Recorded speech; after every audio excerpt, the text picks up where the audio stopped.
O mga anak, sasama ba kayo sa akin? Bakit po, inay? Saan po kayo pupunta? Oo nga po, malapit ng gumabi oh. Baka kumapano pa kayo sa daan eh. Ay nako, pabayaan niyo ako. Tumutulong lang naman ako sa ating kapwa. Sa kabilang baryo, manganganak kasi ang anak ng isa kong kaibigan. Ang sabi nila, kung hindi mamayang gabi, tsak na bukas ng umaga raw manganganak yon. Kayo talaga, inay? Kailan po kayo titigil? Halos kada linggo may tinutulungan kayo ah. Magpahinga naman na kayo. Hayaan mo sila maghanap ng ibang kumadrona. Ika, huwag kang ganyan. Sa akin lumalapit ang tao dahil alam nilang makakatulong ako at hindi ko sila bibiguin. Kung ayaw niyong sumama ako na lang ang mag-isang pupunta doon. Sasamahan ko na po kayo, Nay. Baka kumapano pa kayo sa daan eh. Basta ako, magpapaiwan na lang ako dito sa bahay. Maaga pa ako bukas eh. Magsisimba kami magkakaibigan. Dikto, samahan mo na lang dito ang kakambal mo. Wag na po. Wag na po ninyo akong alalahanin, Nay. Kaya ko naman po ang sarili ko eh.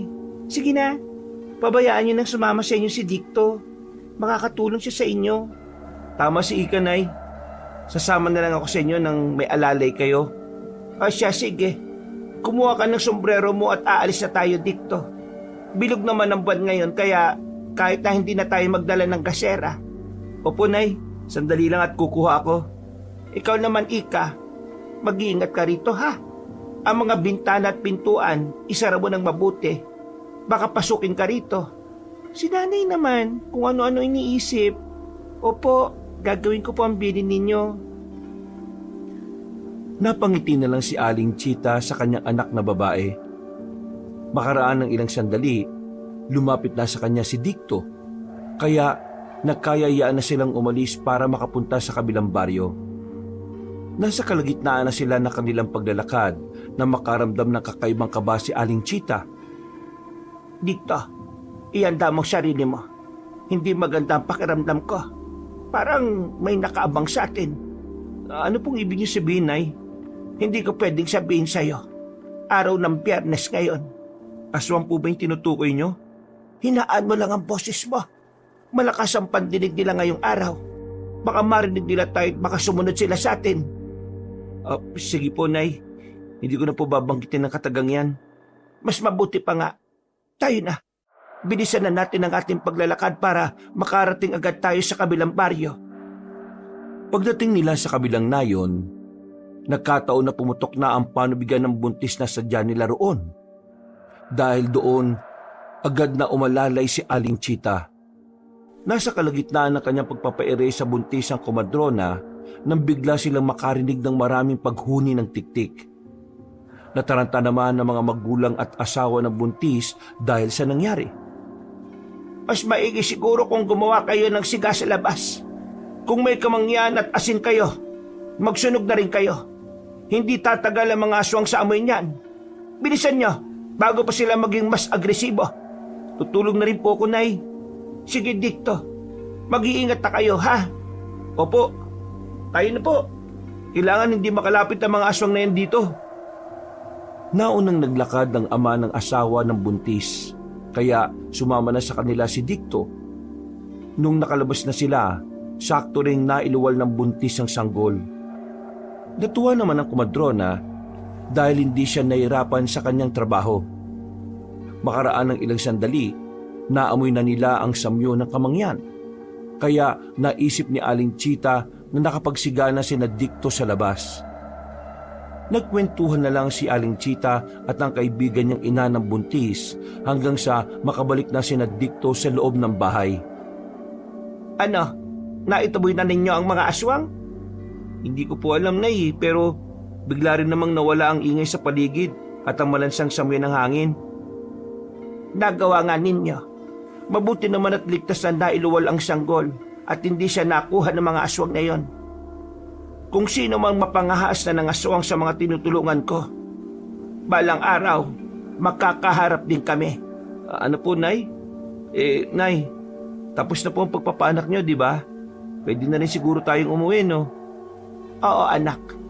Sa katunayan, uuwi na tayo ngayon. Baka kasi abutan pa tayo ng hating gabi sa daan. Nagpaalam na si Aling Chita sa nanganak at maging sa kanyang kaibigan. Nung nagsisimula na silang dalawa sa paglalakad, nakaramdam ng kakaibang kilabot ang komadrona. Gayunpaman, mas pinili niyang isikreto kay Dicto ang kanyang nararamdaman. Pagdating sa kanilang bahay, saglit na nagpaalam si Aling Chita para gumawa ng siga. Paraan niya yun para hindi siya masundan ng aswang sa tuwing umuwi siya mula sa pagpapaanak ng mga buntis. Pagpasok niya sa kanilang tirahan, "Nay, ano po bang itsura ng aswang? May kakilala ba kayong ganon?" Ay, aswang. Babalahibo ang kanilang katawan. May nagbabagang mga mata, pangil, at ang iba sa kanila ay may mahabang dila. Ayon sa iba, para makapagpalit sila ng anyo, ipapahid nila sa kanilang katawan ng naorasyon ng langis na hinaluan ng dumi ng manok. Ano po ba yan, Nay?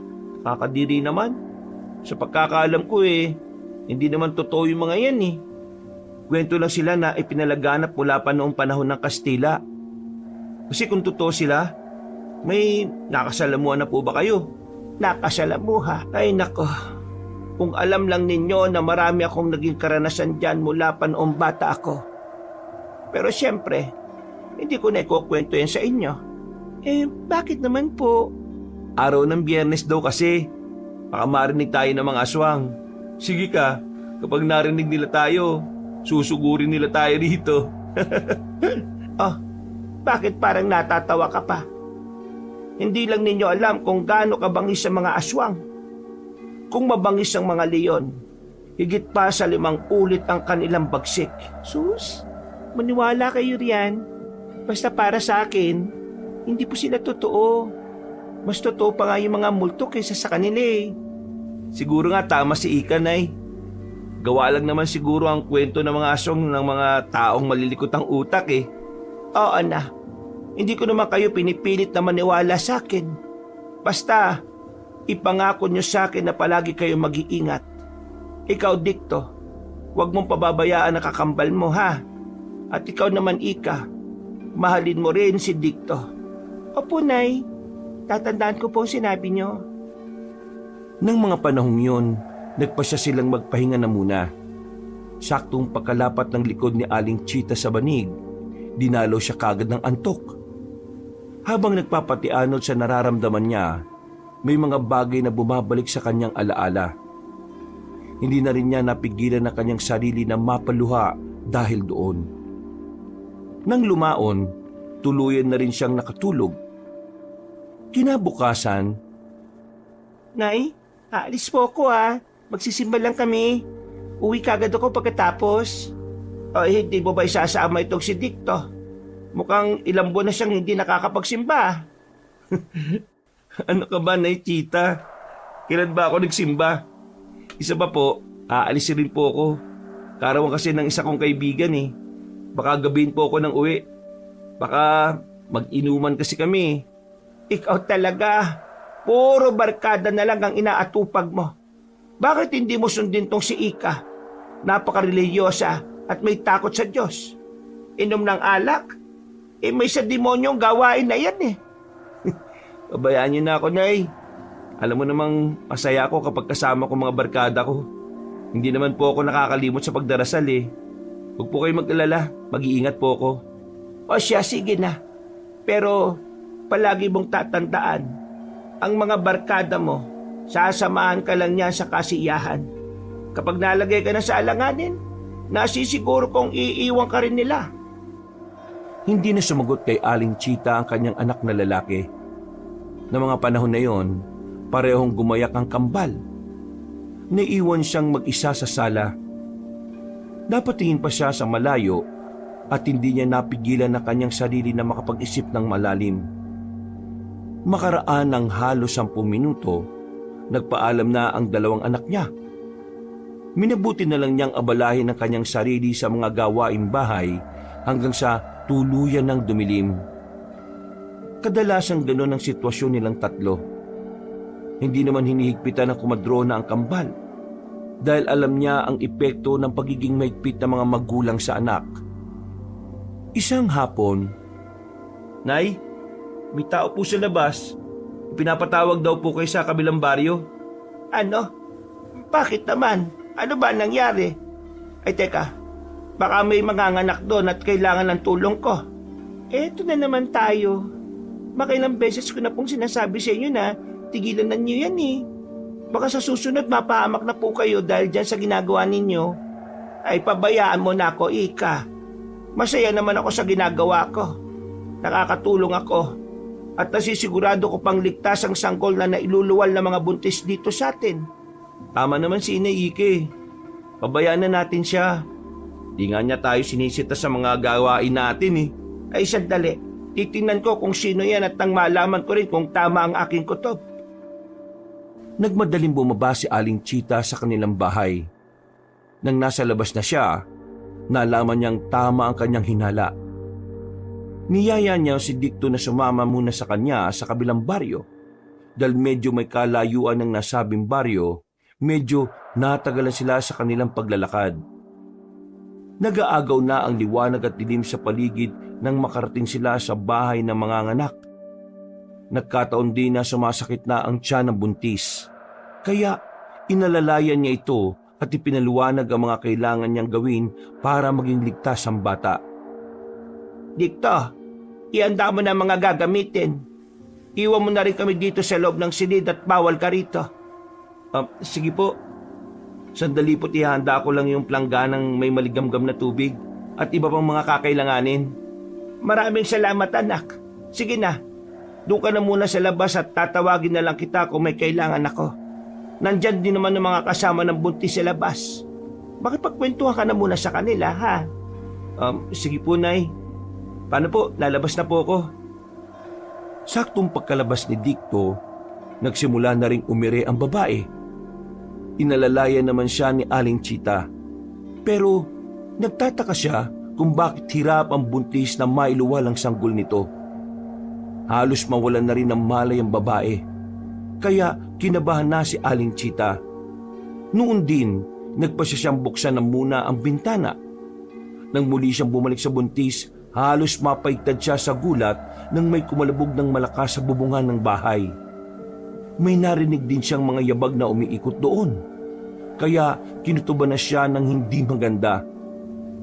Anak, pwede bang alamin niyo muna kung anong meron sa labas? Nahihirapan ang buntis na mailuwal ang sanggol eh. Baka dahil yan sa kung anumang nilalang na nakapaligid sa bahay. Sige po, Nay. Titingnan po muna namin kung anong meron. Ay, isa pa pala. Tingnan na rin ninyo ang bubungan. Baka may nakasampang kung anong nilalang dyan. Sige po, Nay. Gagawin po namin. Narinig ng mga yabag ng paa si Aling Chita. Kaya napagtanto niyang lumabas na si Dicto at ang iba pang kasama ng buntis sa bahay. Makaraan ng ilang sandali, may narinig siyang pag-uusap sa labas. Minabuti na lang ng kumadrona na isang tabi yun at ituon na lang sa buntis ang kanyang atensyon. Dahil nahihirapan pa rin ang buntis sa panganganak, nagpasya si Aling Chita na ilabas ang isa sa kanyang mga lihim na gamit. Ang butya niyang langka. Ipinasubo niya yon sa babae at makaraan lang ang ilang sandali, napansin niyang unti-unti nang lumalabas ang ulo ng bata. Kalaunan, naipanganak ng ligtas ng buntis ang kanyang sanggol. Napaiyak pa yon at labis na nagpasalamat kay Aling Chita dahil sa naging tulong nito. Ibinalik na rin ng babae ang mutya ng langka sa komadrona. Ano, Dicto? May nakita ba kayong aswang sa paligid? Wala naman po eh. Pero may mga ingay kaming narinig. Ibig sabihin, nandito pa sila. Hindi sila umaalis. Ang sanggol, baka kung anong mangyari sa sanggol. Inay, ano kayang gumagawa nun? Bakit parang nalintikan na? Aswang yan! Sige, tingnan niyo ulit sa labas. Nanganganib ang bagong luwal na sanggol.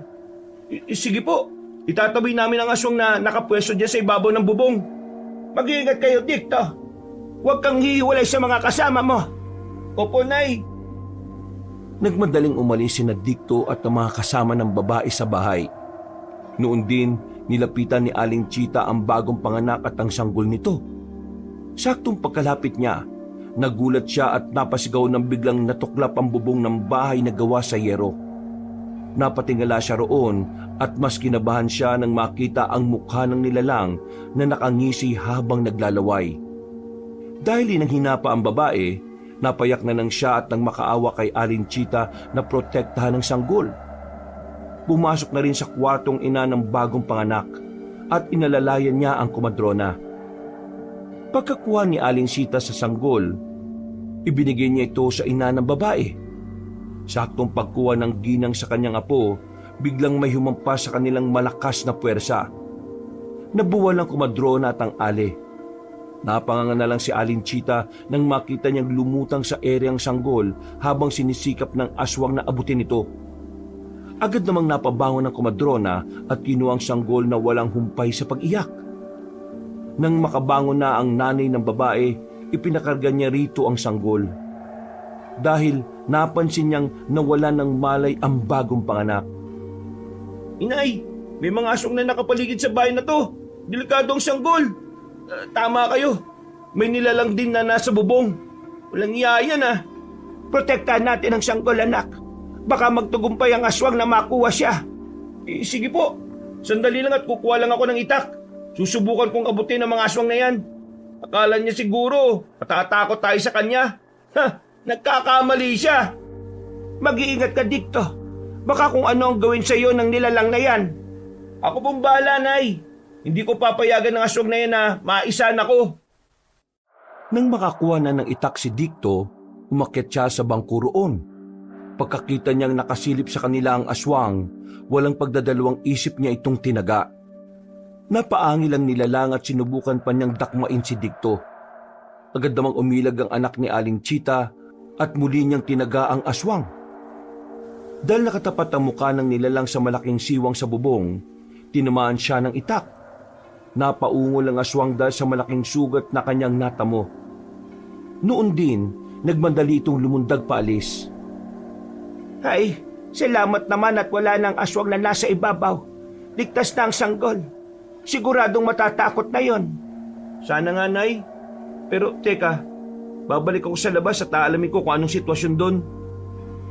Nung wala ng anak na lalaki ni Aling Chita, ibinaling niya ang kanyang pansin sa ina ng babae na siyang may karga ng bata.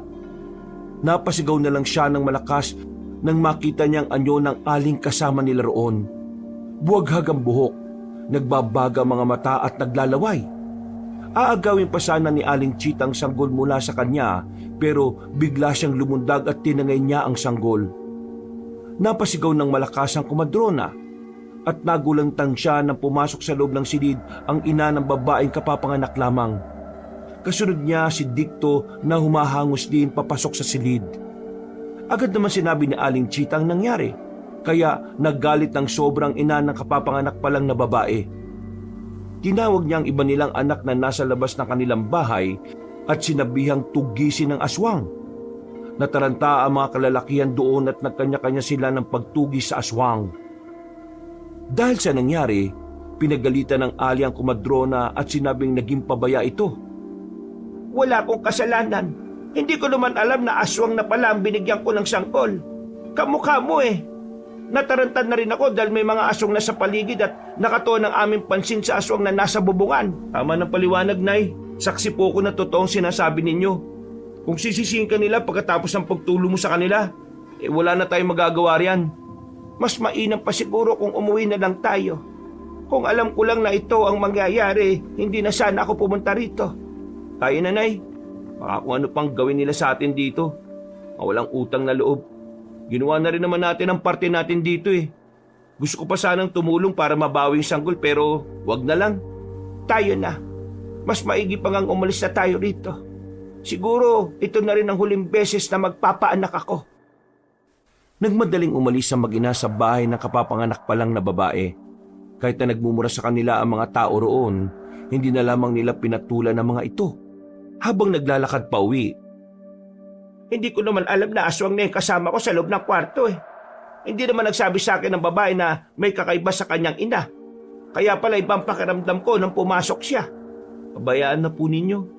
Kung tutulong man tayo ron, sigurado na tayo pa rin ang masisisi.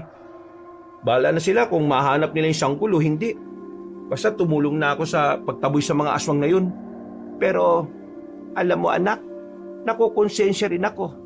Kung hindi ko sana ibinigay ang sanggol sa mapagkunwaring aswang na yun, sana hindi niya nata ngayon. Hayaan nyo na, Nay. Hindi lang naman kayo ang mali eh. May mali rin sila kung bakit nangyari yun. Nang kasama namin sa labas ang nanay ng babae, sana napansin nilang pumasok na pala sa loob ng bahay yung aswang. Pero hindi eh. Kaya nga, kung naabisuhan nila ako, hindi sana naitaboy ko yon. Alam ko naman kung ano ang gagawin ko sana sa ganoong sitwasyon. Basta, di na ako papayag na magpaanak ka pa. Ikaw na nga ang tumulong. Ikaw pa mali sa mga mata nila. Oo na, nakakadala ang mga ganoong tao. Ay, Diyos ko naman.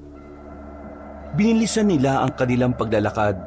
Nasa kalagitnaan na sila ng kanilang pagbaybay ng daan nang makarinig sila ng mga mabibilis na yabag. Kasunod nito, may narinig na pag-iyak ng sanggol sina Aling Chita. Kinutuban silang baka yun na ang sanggol na tinangay ng aswang. Halika anak, hanapin natin ang sanggol na yun at subukang bawiin sa aswang. Sigurado ako na yan ang dinukot ng aswang at malapit lang dito ang nilalang na tumangay sa kanya. Huwag na po, Nay. Bakit niyo naman po gagawin yun? Pagkatapos sa mga sinabi nila masasamang salita, ililigtas pa natin ang sanggol? Huwag na. Anak, huwag kang ganyan.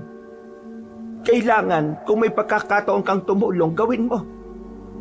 Isa pa, wala namang kasalanan ng sanggol. Inosente siya, kaya kailangan natin siyang iligtas. Ay naku naman, Nay. Sige na nga lang. Alamin po natin kung saan nagmumula yung iyak ng sanggol na yan. Salamat anak. Tayo na. Baka sakaling matagpuan natin ang sanggol at nang mailigtas natin siya. Nasa kalagitnaan sila ng kanilang pag-uusap nang nalaman nilang mula sa loob ng gubat ang iyak ng sanggol na kanilang naririnig. Upang alamin kung nandun nga ang kanilang hinahanap, maingat silang naglakad papasok doon. Habang humahakbang, hindi maiwasan ni Aling Chita na makaramdam ng pangingilabot. Ganun pa man, nagpatuloy siya sa paglalakad hanggang sa makapasok na sila sa loob ng kakahuyan. Magdaan-daan ka dito. Baka marinig tayo ng aswang. Patuloy pa ang pag-iyak ng sanggol. Ibig sabihin, hindi pa siya nilalantakan ng aswang. Opo, Nay. Teka, ano pong gagawin natin? Baka mahuli tayo ng aswang at sa atin pa'y baling yung atensyon niya. Akong bahala. Susubukan kong agawin ang atensyon niya at kapag nakalingon na siya sa akin o kung hahabulin niya ako, kunin mo agad ang sanggol at lumabas ka na rito. Pero delikado po yung naisip niyo, Nay. Alam ko, pero yan lang ang paraan na alam ko. Kinakailangan mailigtas natin ang sanggol. Cargo de konsensya ko naman yan kung sakaling pababayaan na lang natin siya dito. Kagaya ng kanilang plano, naghintay ng tamang pagkakataon si Aling Chita. Napatingin na lang siya kay Dicto nang marahang naglalakad patungo sa bandang likuran ng aswang. Nung nakapwesto na ang anak niyang lalaki, minabuti ng kumadrona na kunin ang kanyang mutya ng langka. Dahil matalas ang pang-amoy ng aswang, alam niyang maaamoy nito ang nasabing bagay. Nagsimula siyang maglakad. Walang ano-ano. Nakita niyang inambahan ng aswang na kagati ng ulo ng sanggol. Dahil dito, napasigaw siya para kunin ang atensyon ng nilalang. Itinaas niya ang kamay niya na may hawak ng mutya ng langka at naging rason yun para bitiwan ng nilalang ang sanggol. Umangi lang nilalang at napasinghot sa direksyon ni Aling Chita. Nung makita niyang nagawa ng kargahin ni Dicto ang sanggol, mas nilibang niya pa ang aswang. Mabuti na nga lang at tumigil na sa pag-iyak yun. Mabuti na nga lang ay tumigil na sa pag-iyak ang sanggol. Aswang, alam kong isa ang mutya ng langka sa gusto niyong makuha. Eto, kunin mo to sa akin. Kapag naagaw mo, magiging iyo na ito. Ano po yung ginagawa niyo, Nay? Baka mapahama kayo. Huwag ka matakot. Ako ang bahala. May plano na ako kung ano ang aking gagawin. Sige na, dali mo na sa labas ng kasukalang ito ang sanggol. Iligtas mo siya, Dicto. Paano kayo, Nay? Huwag ka nang magtanong pa. Sundin mo na lang ang sinasabi ko, Dicto. Wala nang nagawa ang anak na lalaki ni Aling Chita. Habang kargang sanggol, tumakbo siya patungo sa labas ng gubat. Nang mapansin ng kumadrona na gusto ng aswang na habulin si Dicto, agad siyang dumampot ng maliit na bato.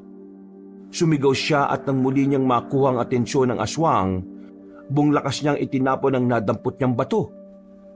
Napaangil naman ang aswang at tumakbo para hanapin ang inaakala niyang mutya ng langka. Dahil sa nangyari, nagkaroon ng pagkakataon si Aling Chita para tumakas doon. Habang papalabas sa gubat, narinig niya ang malakas na pagsigaw ni Dicto. Kinutuban siya ng hindi maganda, kaya tinungo niya ang direksyon ng kanyang anak. Nang makakapit siya kay Dicto, Anak, ano ang nangyari sa iyo? Bakit duguan ka? Nasaan na ang sanggol? tinangay ng isang aswang ang sanggol. Baka kasama yun ang aswang na nasa loob ng gubat eh. Sinubukan kong protektahan yung bata, pero inatake ako ng nilalang. Inagaw niya sa akin ang sanggol at muntikan pa niya akong kagatin. Buti na lang at Ano anak? may isang aswang po na umatake sa nilalang. Hindi ko alam kung bakit parang ipinagtanggol niya ako mula sa aswang na umagaw ng sanggol eh. Mas malakas siya kaysa sa isang nilalang. Diyos ko, sino naman kaya ang aswang na yon at ano ang kanyang pakay? Ay, hindi bale, tayo na. Mas maigi nang umuwi na lang tayo. Paano po yung sanggol? Akala ko ba gusto niyo siyang iligtas? Sigurado ako na magiging pagkain niyo ng dalawang aswang. Wag mo nang isipin. Sinubukan naman nating iligtas, di ba? Baka kung ano pa mangyari sa iyo rito. Sugatan ka na oh. Napabuntong hininga na lang si Aling Chita nang pumayag ang kanyang anak sa kagustuhan niya. Dahil may mga pagkaluskos at angel silang narinig na papalapit sa kanilang pwesto, minabuti nilang bilisan na lamang ang kanilang paglalakad. Anak, mukhang delikado na tayo sa baryong ito. Kailangan nating umalis. Nasisiguro kong babalikan tayo ng mga aswang. Paano naman po ninyo nalaman, Nay? Wala naman tayong ginawang masama sa kanila. Sila pa nga may nagawa ng hindi mabuti sa atin eh. Basta, magtiwala ka sa akin, Kutob. Alam ko lang na mapapahama kayo ng kakambal mo. Pupunta tayo sa malayong baryo para hindi tayo masundan ng mga aswang. Kung yan ang gusto nyo, Nay, sige po. Ikaw na lang ang bahala magpaliwanag kay Ika patungkol dyan. Oo naman. Baka kasi kung ikaw pa magsasabi sa kanya baka magbangayan pa kayong dalawa. Dahil nawili sila sa kanilang pagkukwentuhan, hindi agad nila namalayang malapit na pala sila sa kanilang bahay. Minabuti nilang mas bilisan ang kanilang paglalakad at hanggang sa makarating sila sa tapat ng pintuan, mauna sanang papasok si Aling Chita. Pero may narinig siyang pagaspas ng pakpak. Napakunot siya at napatingala para alamin kung anong meron. Pero wala naman siyang nakita. Mukhang nasundan na yata tayo ng aswang nang hindi natin namamalayan na. Sige na, mauna ka nang pumasok dito. Ihanda mo na rin ang ating mga damit at aalis tayo rito. Opo, Nay. Pero kayo, hindi pa ba kayo papasok sa bahay natin? Mamaya na, may titingnan lang ako. Kung aswang man yan, kailangan ko siyang maitaboy. Baka kasi makasunod pa sa atin yan patungo sa baryong lilipatan natin. Sige po. Sasabihan ko na rin po si Ika na maganda na rin siya. Pagpasok ng kanyang anak, nilibot ni Aling Chita ang kanilang bakuran. Inalam niya kung may aswang sa paligid, pero wala naman siyang nakita. Dahil dito, nagpasya na rin siyang pumasok sa kanilang bahay at maganda na rin ang mga dadalhin nilang damit. Dahil hindi pa nagagamot ni Dicto ang mga sugat niya, minabuti na ng kumadrona na siya na mismo ang gumamot noon. Mga anak, ang totoo niyan, hindi ko alam kung saan talaga tayo pupunta. Bakit naman po tayo aalis, Nay? Dito na kami lumaki sa baryong to. At kung lilipat pa tayo, siguradong mahihirapan kami ni Dicto. Pabayaan mo na, Ika. Kaligtasan natin ang iniisip ni Nanay. Kung alam mo lang kung anong nangyari at kung sumama ka lang sa amin kanina, baka naihi ka na sa sobrang takot. Tingnan mo ko, maraming natamong sugat oh. Bakit? Ano ba nangyari? Ikaw kasi kung saan-saan ka nagsusuot eh. Hindi na namin ikukwento sa'yo. Alam naman namin hindi ka maniniwala eh. O siya, nadala na ninyo ba yung mga damit na susuotin ninyo? Aalis na tayo ngayon. Kailangan walang makakita sa atin na aalis tayo dito. Dahil maliwanag naman ng buwan ng gabing yon, hindi sila nahirapan sa paglalakbay. May pangontra at panlaban din sila ng aswang na posibleng umatake sa kanila. Nasa kalagitnaan na sila ng kanilang paglalakad nang mapansin ni Aling Chita na may malaking anino na nakasunod sa kanila. Maging alerto kayo, mga anak. Mukhang may nakasunod sa atin. Sigurado ko na nabigo kong itaboy yan. Tingnan nyo sa ibabaw. Parang meron nga po, Nay. Siguradong aswang yan. Ika, Dumikit ka kay Nanay. Magpapahuli na lang ako sa inyo sa paglalakad para makapag-antabay na rin. Ikaw ang bahala dito. Basta, huwag niyong iwawala ang atensyon niyo sa nilalang na yan at sa ating dinaraanan. Opo, Nay. Ako na pong bahala. Nay, natatakot po ako. Baka kung anong gawin sa atin ng nilalang na yan. Tama kayo. Totoo nga ang aswang. Anong kailangan nating gawin? Kumalma ka lang. Kapag natakot ka, mas lalo pang magkaka-interes sa iyo ang aswang na yan. Bilisan na lang natin ang ating paglalakad. At ipagdasal ninyong huwag tayong atakihin yan. Parehong napatango ang kambal dahil sa sinabi ni Aling Chita. Nang makalis na sila sa kanilang baryo, sa hindi nila malamang rason, umalis ng kusa ang aswang. Nabunutan ng tinik sa lalamunan ng komadrona at sinabi niya sa kanyang mga anak na mas bilisan nila ang kanilang paglalakad. Nay, napapagod na po ako. Pwede bang magpahinga muna tayo? Parang sasabog na kasi yung dibdib ko eh. Siya sige, basta sandali lang ah. May aakitin pa tayong 2 burol bago tayo makarating sa kabilang baryo. Magpahinga na muna tayo sa lilim ng puno. Wala na po bang mas maikling daan, Nay? Napapagod na rin kasi ako eh. Wala na. Kung iikot tayo, baka mahuli pa tayo ng mga aswang. Bakit po ba tumatakas tayo sa kanila? Wala naman tayong kasalanan na. Ano ba talaga ang rason? Oo nga naman, Nay.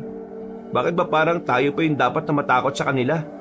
Hindi lang ninyo alam kung ano ang naging karanasan ko sa mga aswang na yan. Hindi ko alam kung bakit umaaligid sila sa atin. Malakas ang kutob ko na ang aswang na nagmamatsyag sa atin ay konektado sa aswang na pumatay sa lolo't lola ninyo. Ho?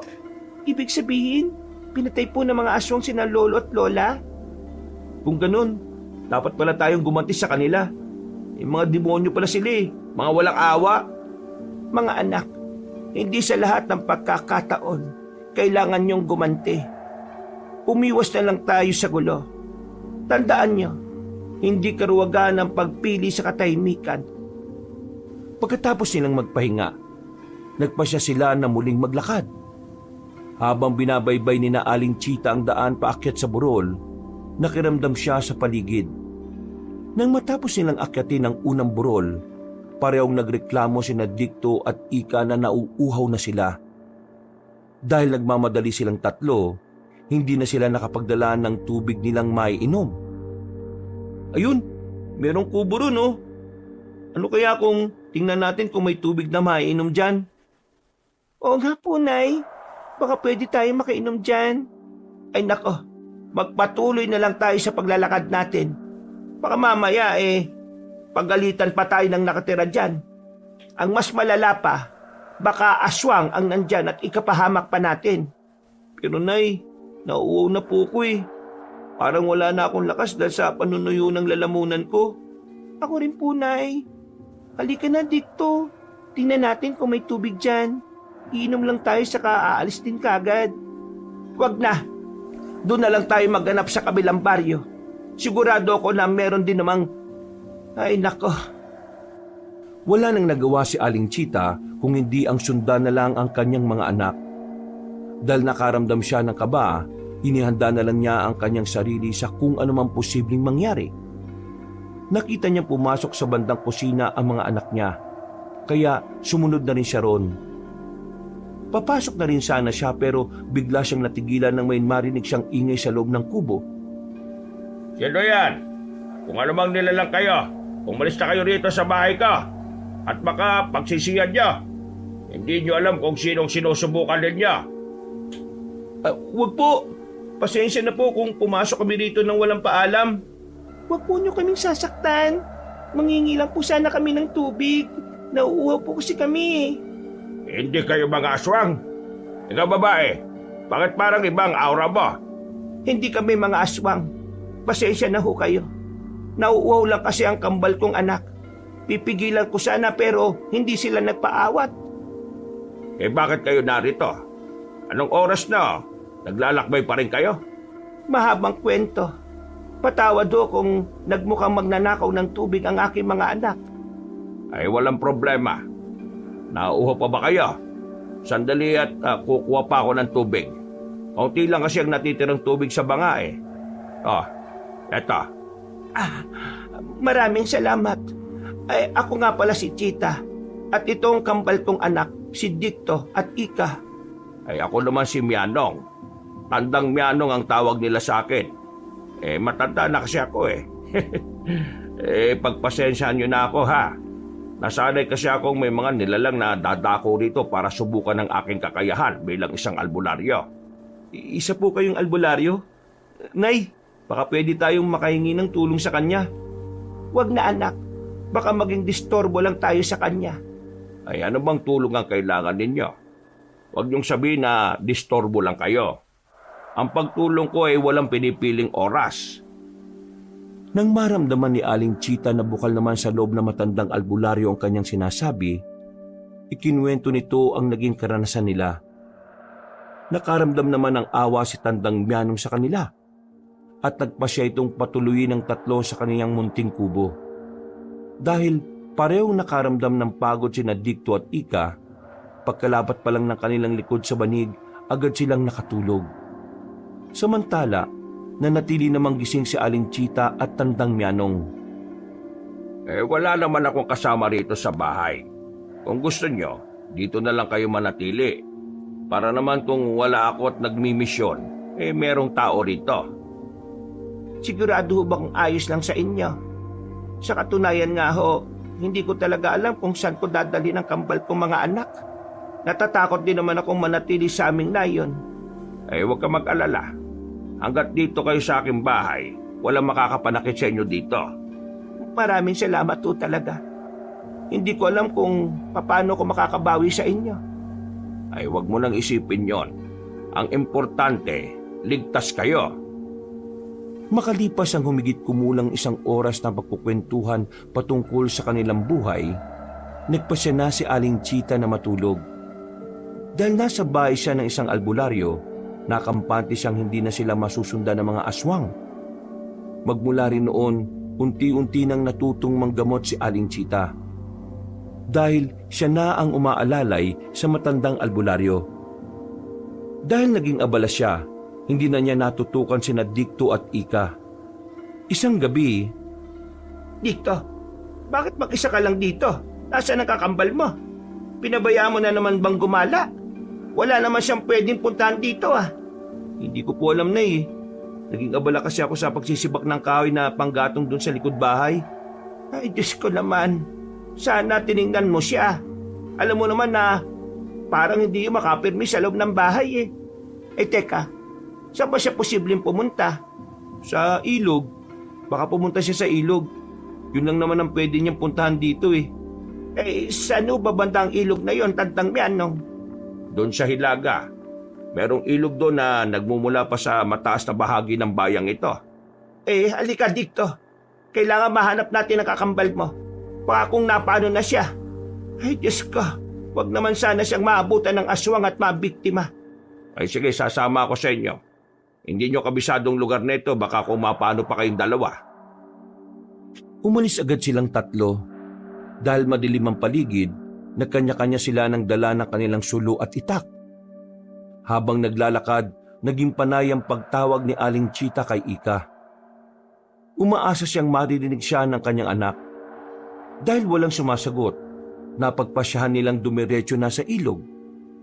Nang naroon na sila, humiwalay si Tandang Mianong kina Aling Chita para masuwid agad nila ang nasabing ilog.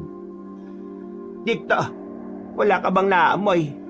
Mukhang may kung anong malansa sa bahaging yon. Parang dugo. Malansa po? Wala naman Doon ka humarap banda sa malaking punong yan. Parang dyan ang gagaling ang malansang amoy. Ay teka, May narinig akong ingay ng paghabhab. Baka may mabangis na hayop dyan. Mas maigi pang umalis na tayo. Mabangis na hayop?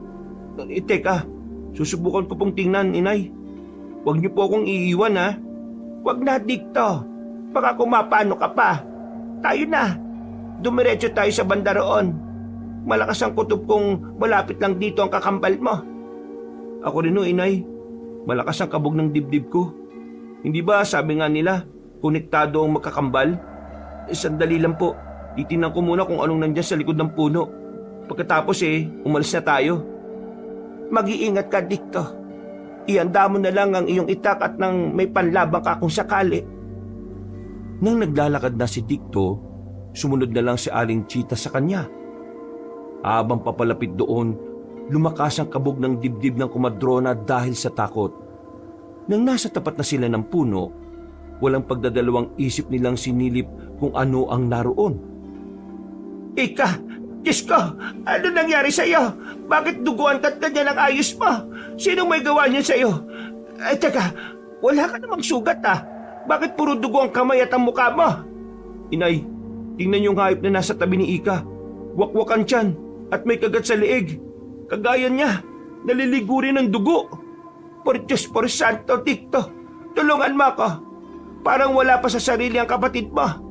Sigurado ako na munti ka nang mabiktima ng aswang si Ika. Subukan po nating linisan yung katawan niya. Baka kapag mabasa siya, babalik din siya sa sarili niya. Maganda yung naisip mo. Sige, gawin natin yan. Tayo na. Pinagtulungan nilang buhatin si Ika patungo sa ilog. Bago pa man nilang mabasa ang katawan ni Ika, dumating na si Tandang Mianong. Napalingon naman sa albularyo si Aling Chita. At sinabi kung ano ang sitwasyon ni Ika nang matagpuan nila. Nilinisan nila ang katawan niya at sakto rin bumalik siya sa kanyang sarili. Ika, ano man nangyari? Bakit natagpuan ka naming duguan at wala sa sarili? At may dugo ang hayop sa tabi mo. Huwag mong sabihin na naging isa ka ng aswang. Hindi ko po alam kung ano ang nangyari. Basta ang huling natatandaan ko naglalakad lang ako pa uwi. Tapos parang nagpabalik-balik lang ako sa dinaraanan ko. Kung hindi ako nagkakamali, pinaglaruan ka ng mga engkanto. Mabuti na lang at natagpuan ka ng nanay at kapatid mo. Ang ibang naliligaw sa lugar na ito hindi na natatagpuan pa at nababaon na lang sa limot sa paglipas ng panahon. Salamat sa Diyos at nakita ka namin. Hindi namin alam kung ano ang aming gagawin kung sakaling hindi ka makakauwi. Pero teka, bakit may dugo ang hayop sa tabi mo? At pati ikaw duguan din. Hindi ko rin po alam. Kanina kasi may narinig akong ingay na parang asong umaangin. Mabuti na lang talaga at hindi ako nilapan ng kung anumang mabangis na hayop na yon. Kaya mas mabuti pa, umuwi na tayo nang makapagpahinga ka, Ika. Titingnan na rin kita sa tawas at nang malaman natin kung ano ang gumawa niyan sa'yo. Naku po, wag na. Tandang Mianong. Baka makaabala pa ako sa inyo Magpapahinga na lang po ako nang makabawi ng lakas. Baka napagod lang ako kaya nakatulog ako sa lilim ng puno. Nagkasundo silang apat na bumalik na lang sa kubo ni Tandang Mianong. Nasa kalagitnaan na sila ng kanilang paglalakad nang biglang matigilan si Aling Chita. Natigilan din si Tandang Mianong at napatitig sa paligid. Walang ano-ano, may narinig silang kaluskos na papalapit sa kanilang pwesto. Tita, magtago muna kayo ng mga anak mo. Mukhang may mga kalaban sa paligid. Anong ibig mong sabihin, Tandang Mianong? May mga aswang ba sa paligid? Oo. At pakiramdam ko, marami sila. Sige na, magtago na muna kayo para maging ligtas kayo. Sandali lang. Kakailanganin mo ang tulong ko, Tandang Mianong. Kung haharapin mo ang mga yan, haharapin ko rin sila. Ako din po. Gusto kong tumulong. Minsan na rin akong tumulong sa pagtataboy ng aswang Kaya alam ko makakaya ko sila. Wag na.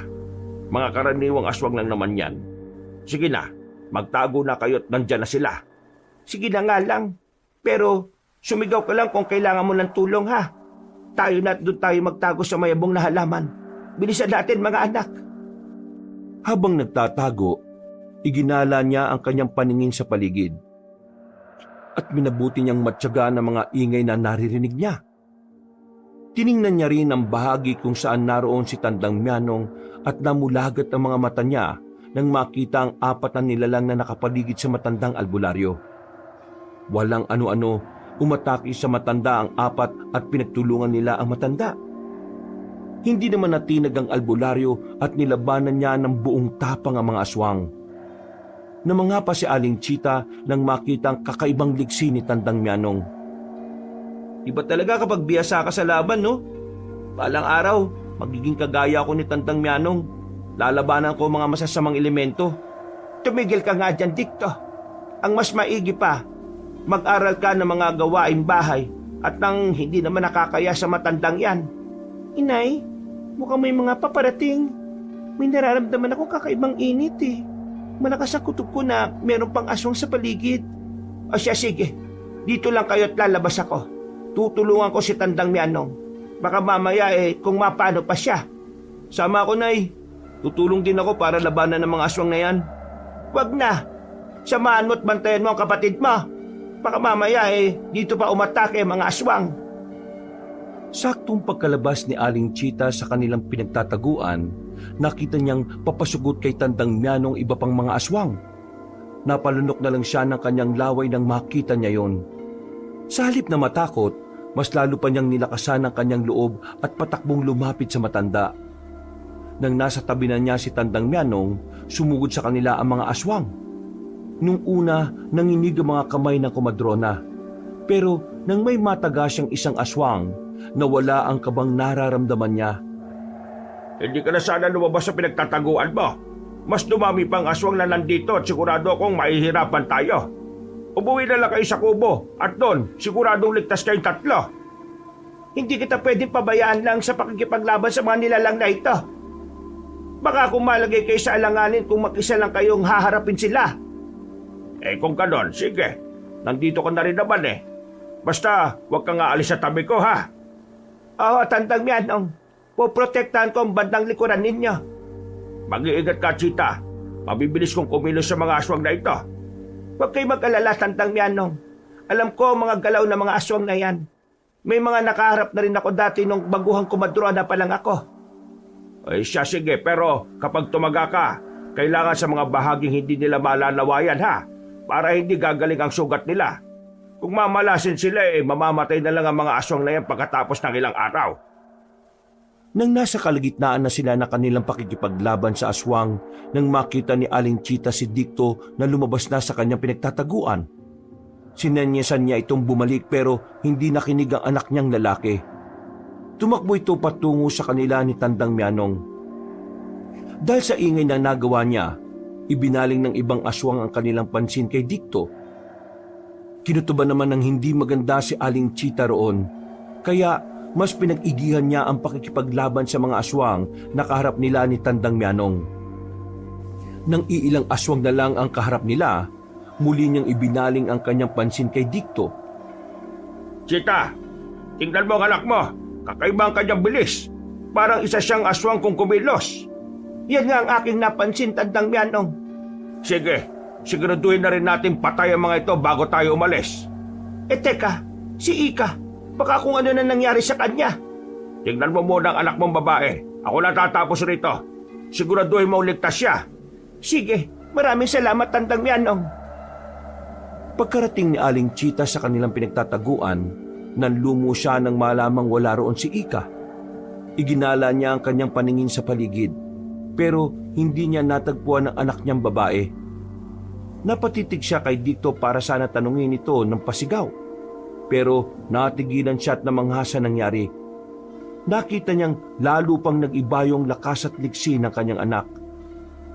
Nagawa nitong ibalibag ang 3 aswang ng sabay-sabay at mabilis na sinugod ang iba pa. Makaraan lang ang ilang sandali, naibuwal niya ang kanyang mga kalaban at binali ang kanilang mga buto ng walang kahirap-hirap. Dikta, ang kapatid mo, nawawala na naman. Sinabi ko naman sa iyo, hindi mo na sana siya iniwan. Ano po? Diyan lang sa kanina. Sinabihan ko naman siyang huwag nang lalabas dahil delikado. Halika na. Kailangan mahanap natin siya bago tayo umuwi. Bakit? Ano ba ang problema? Nakaalis na naman ba si Ika? Saan naman kaya siya pupunta? Hindi po namin alam. Sinabihan ko naman siyang huwag lalabas eh. Ang tigas talaga ng ulo ng Ika na yan. Napaka-relihiyosa pero ganyan ang ugali. Ay nako, humanda siya sa akin kapag nakita natin siya. O inay, ang presyon ng dugo nyo ha. Kumalma na muna kayo. Mas maigi pa siguro dito muna tayo at ako nang bahalang maghanap sa kakambal ko. Abay, mas mabuti pa nga, Dikto. Pagod na rin naman ang inay mo sa pakikipaglaban. Buti ka pa, parang manilang sa'yo yung nakaharap mong mga aswang eh. Aroy! Ang sakit ng mga kaso-kasuan ko, Diyos ko! O sige po, magpahinga na po muna kayo dito. Babalik ako na kasama si Ika. Huwag kayong mag-alala. Tiningnan na lang ni Aling Chita ang anak niya habang papalayo ito.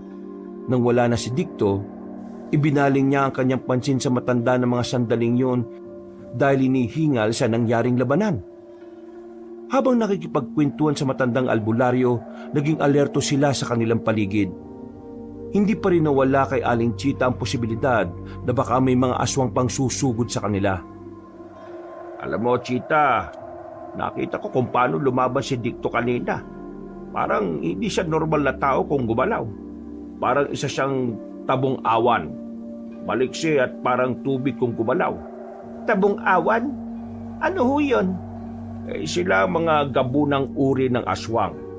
Maliliksi sila kung gumalaw at mas nag-iibayo ang kanilang lakas kapag nadadampian ng liwanag ng buwan ng kanilang balat.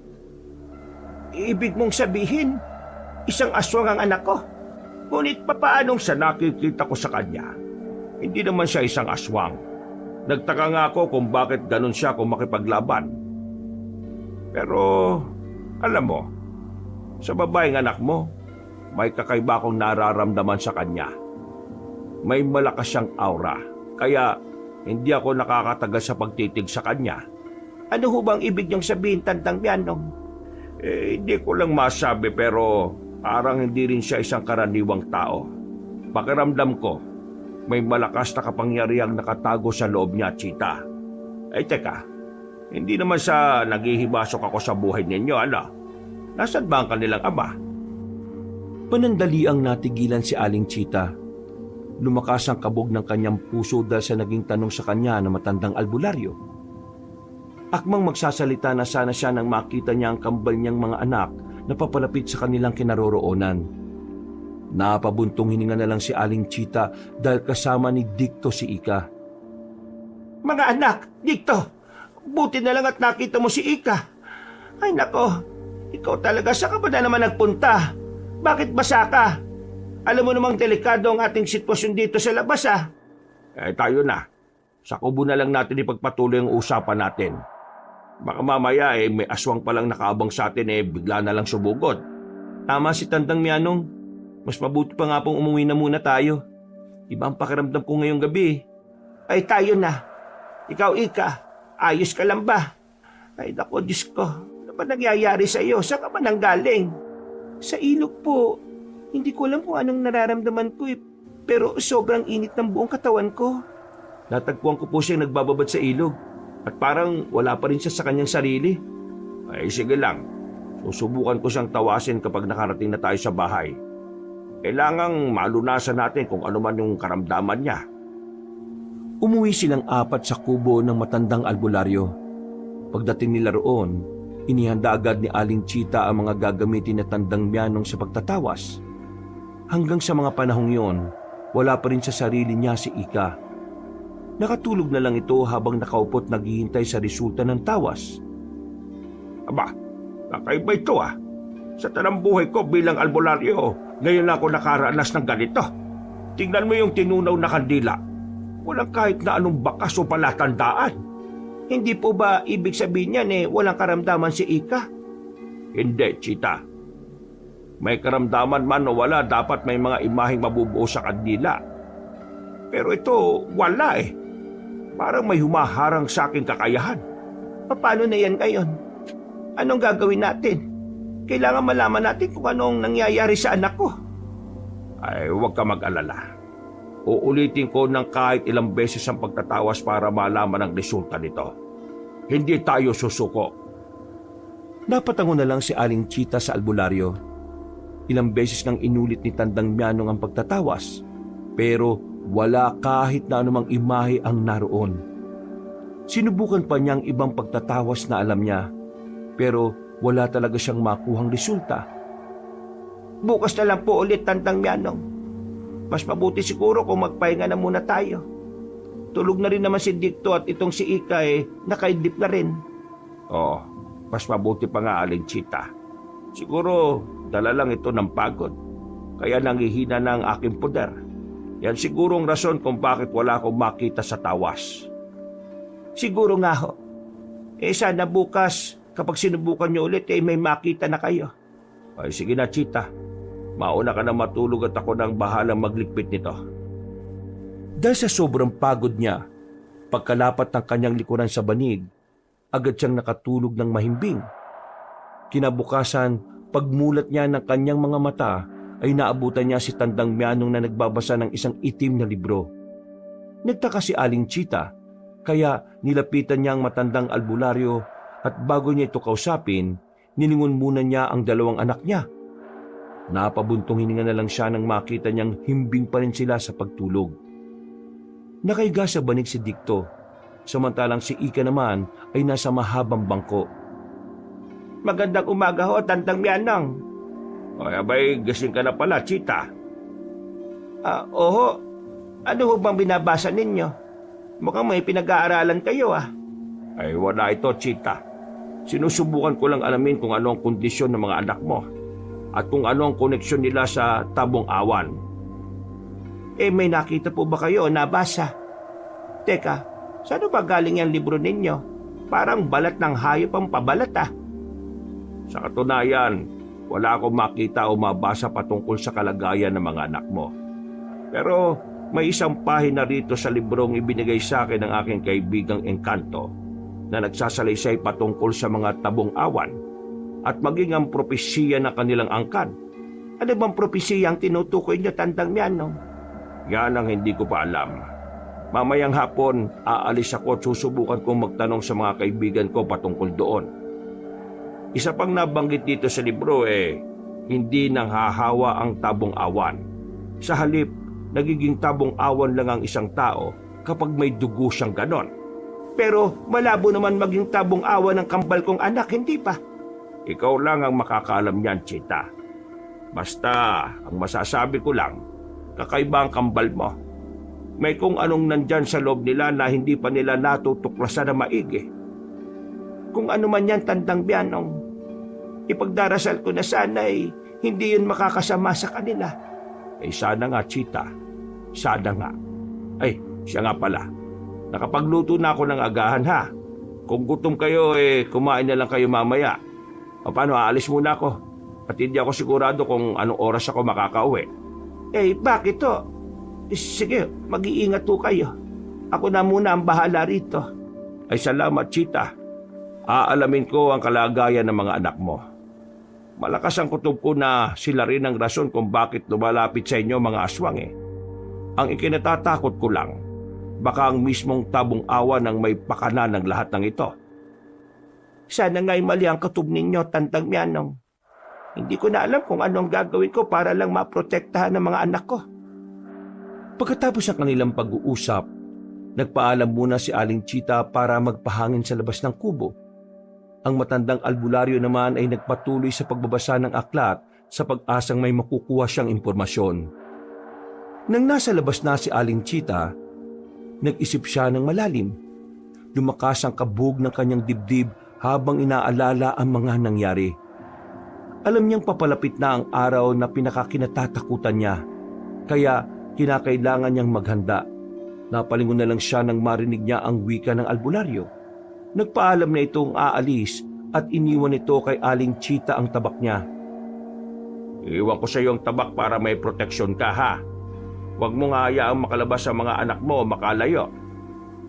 Malakas ang pakiramdam kong umaaligid lang ang mga aswang. Naku, Diyos ko. Baka po kung ano mangyari sa amin dito, Tandang Mianong. Ano bang pwede namin gawin? Huwag lang kayong lalabas sa kubo ko. May pangontra na rin akong inilagay sa paligid nito. Kaya hindi kayo mapapasok ng aswang. Ipagdasal na lang ninyo na hindi tabong araw ang papasok dahil walang silbi ang anumang orasyon at kung anumang pangontra sa kanila. Ay naku naman, paano na lang ito? Baka may masamang mangyari sa kambal ko. Wala kang dapat na ikatakot, Chita. Nakita mo naman kung paano makipaglaban si Dicto. Alam kong hindi niya kayo pababayaan. Sisiw lang sa kanya ang mga aswang na yan kung sakali. Matapos magwika noon si Tandang Mianong, umalis na siya. Napalunok na lang ng kanyang laway si Aling Chita.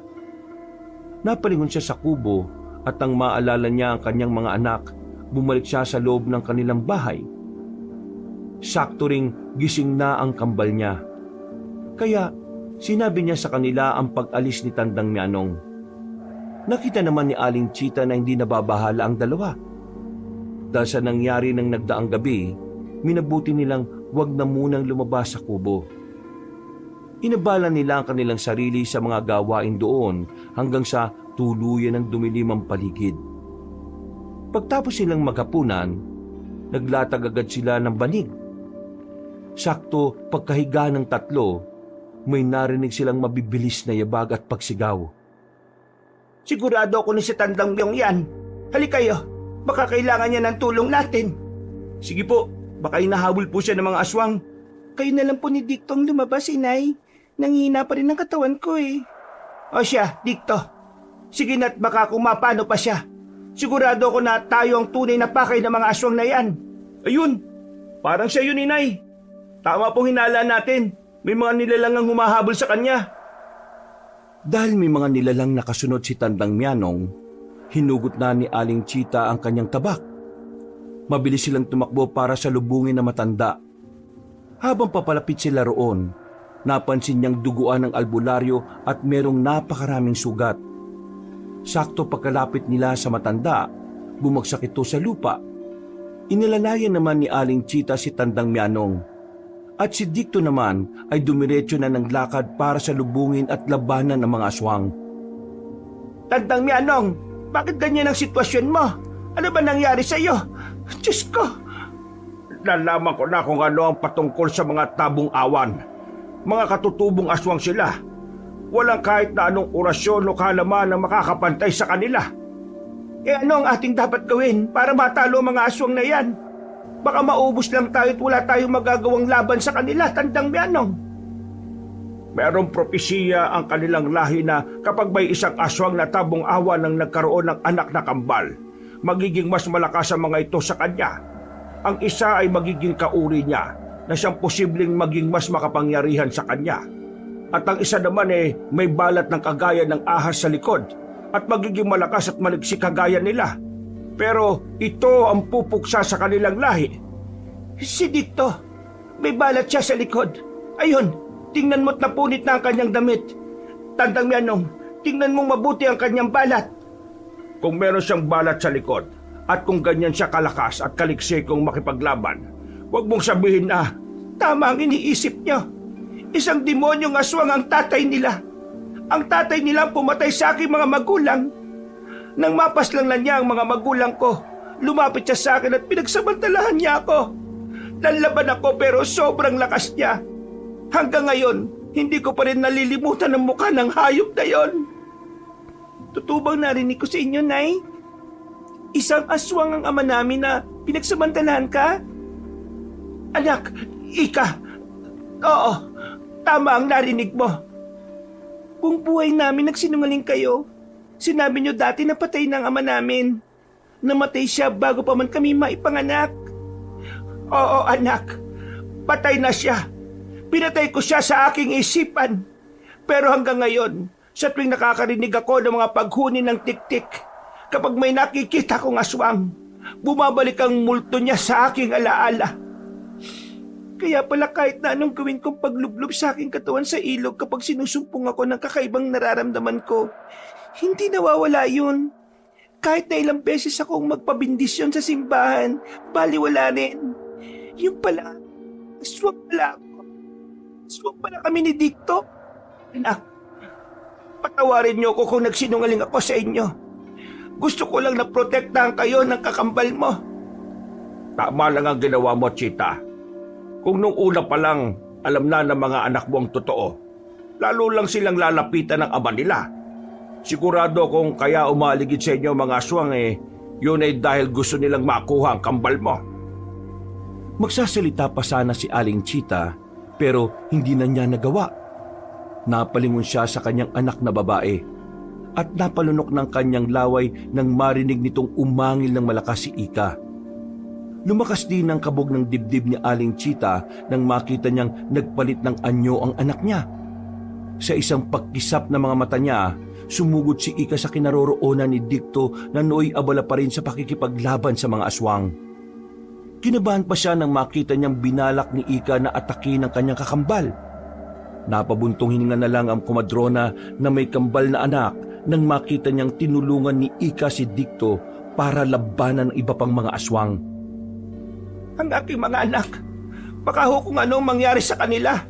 Kailangan ko silang tulungan, Tandang Mianong. Wag na. Kaya nila yan.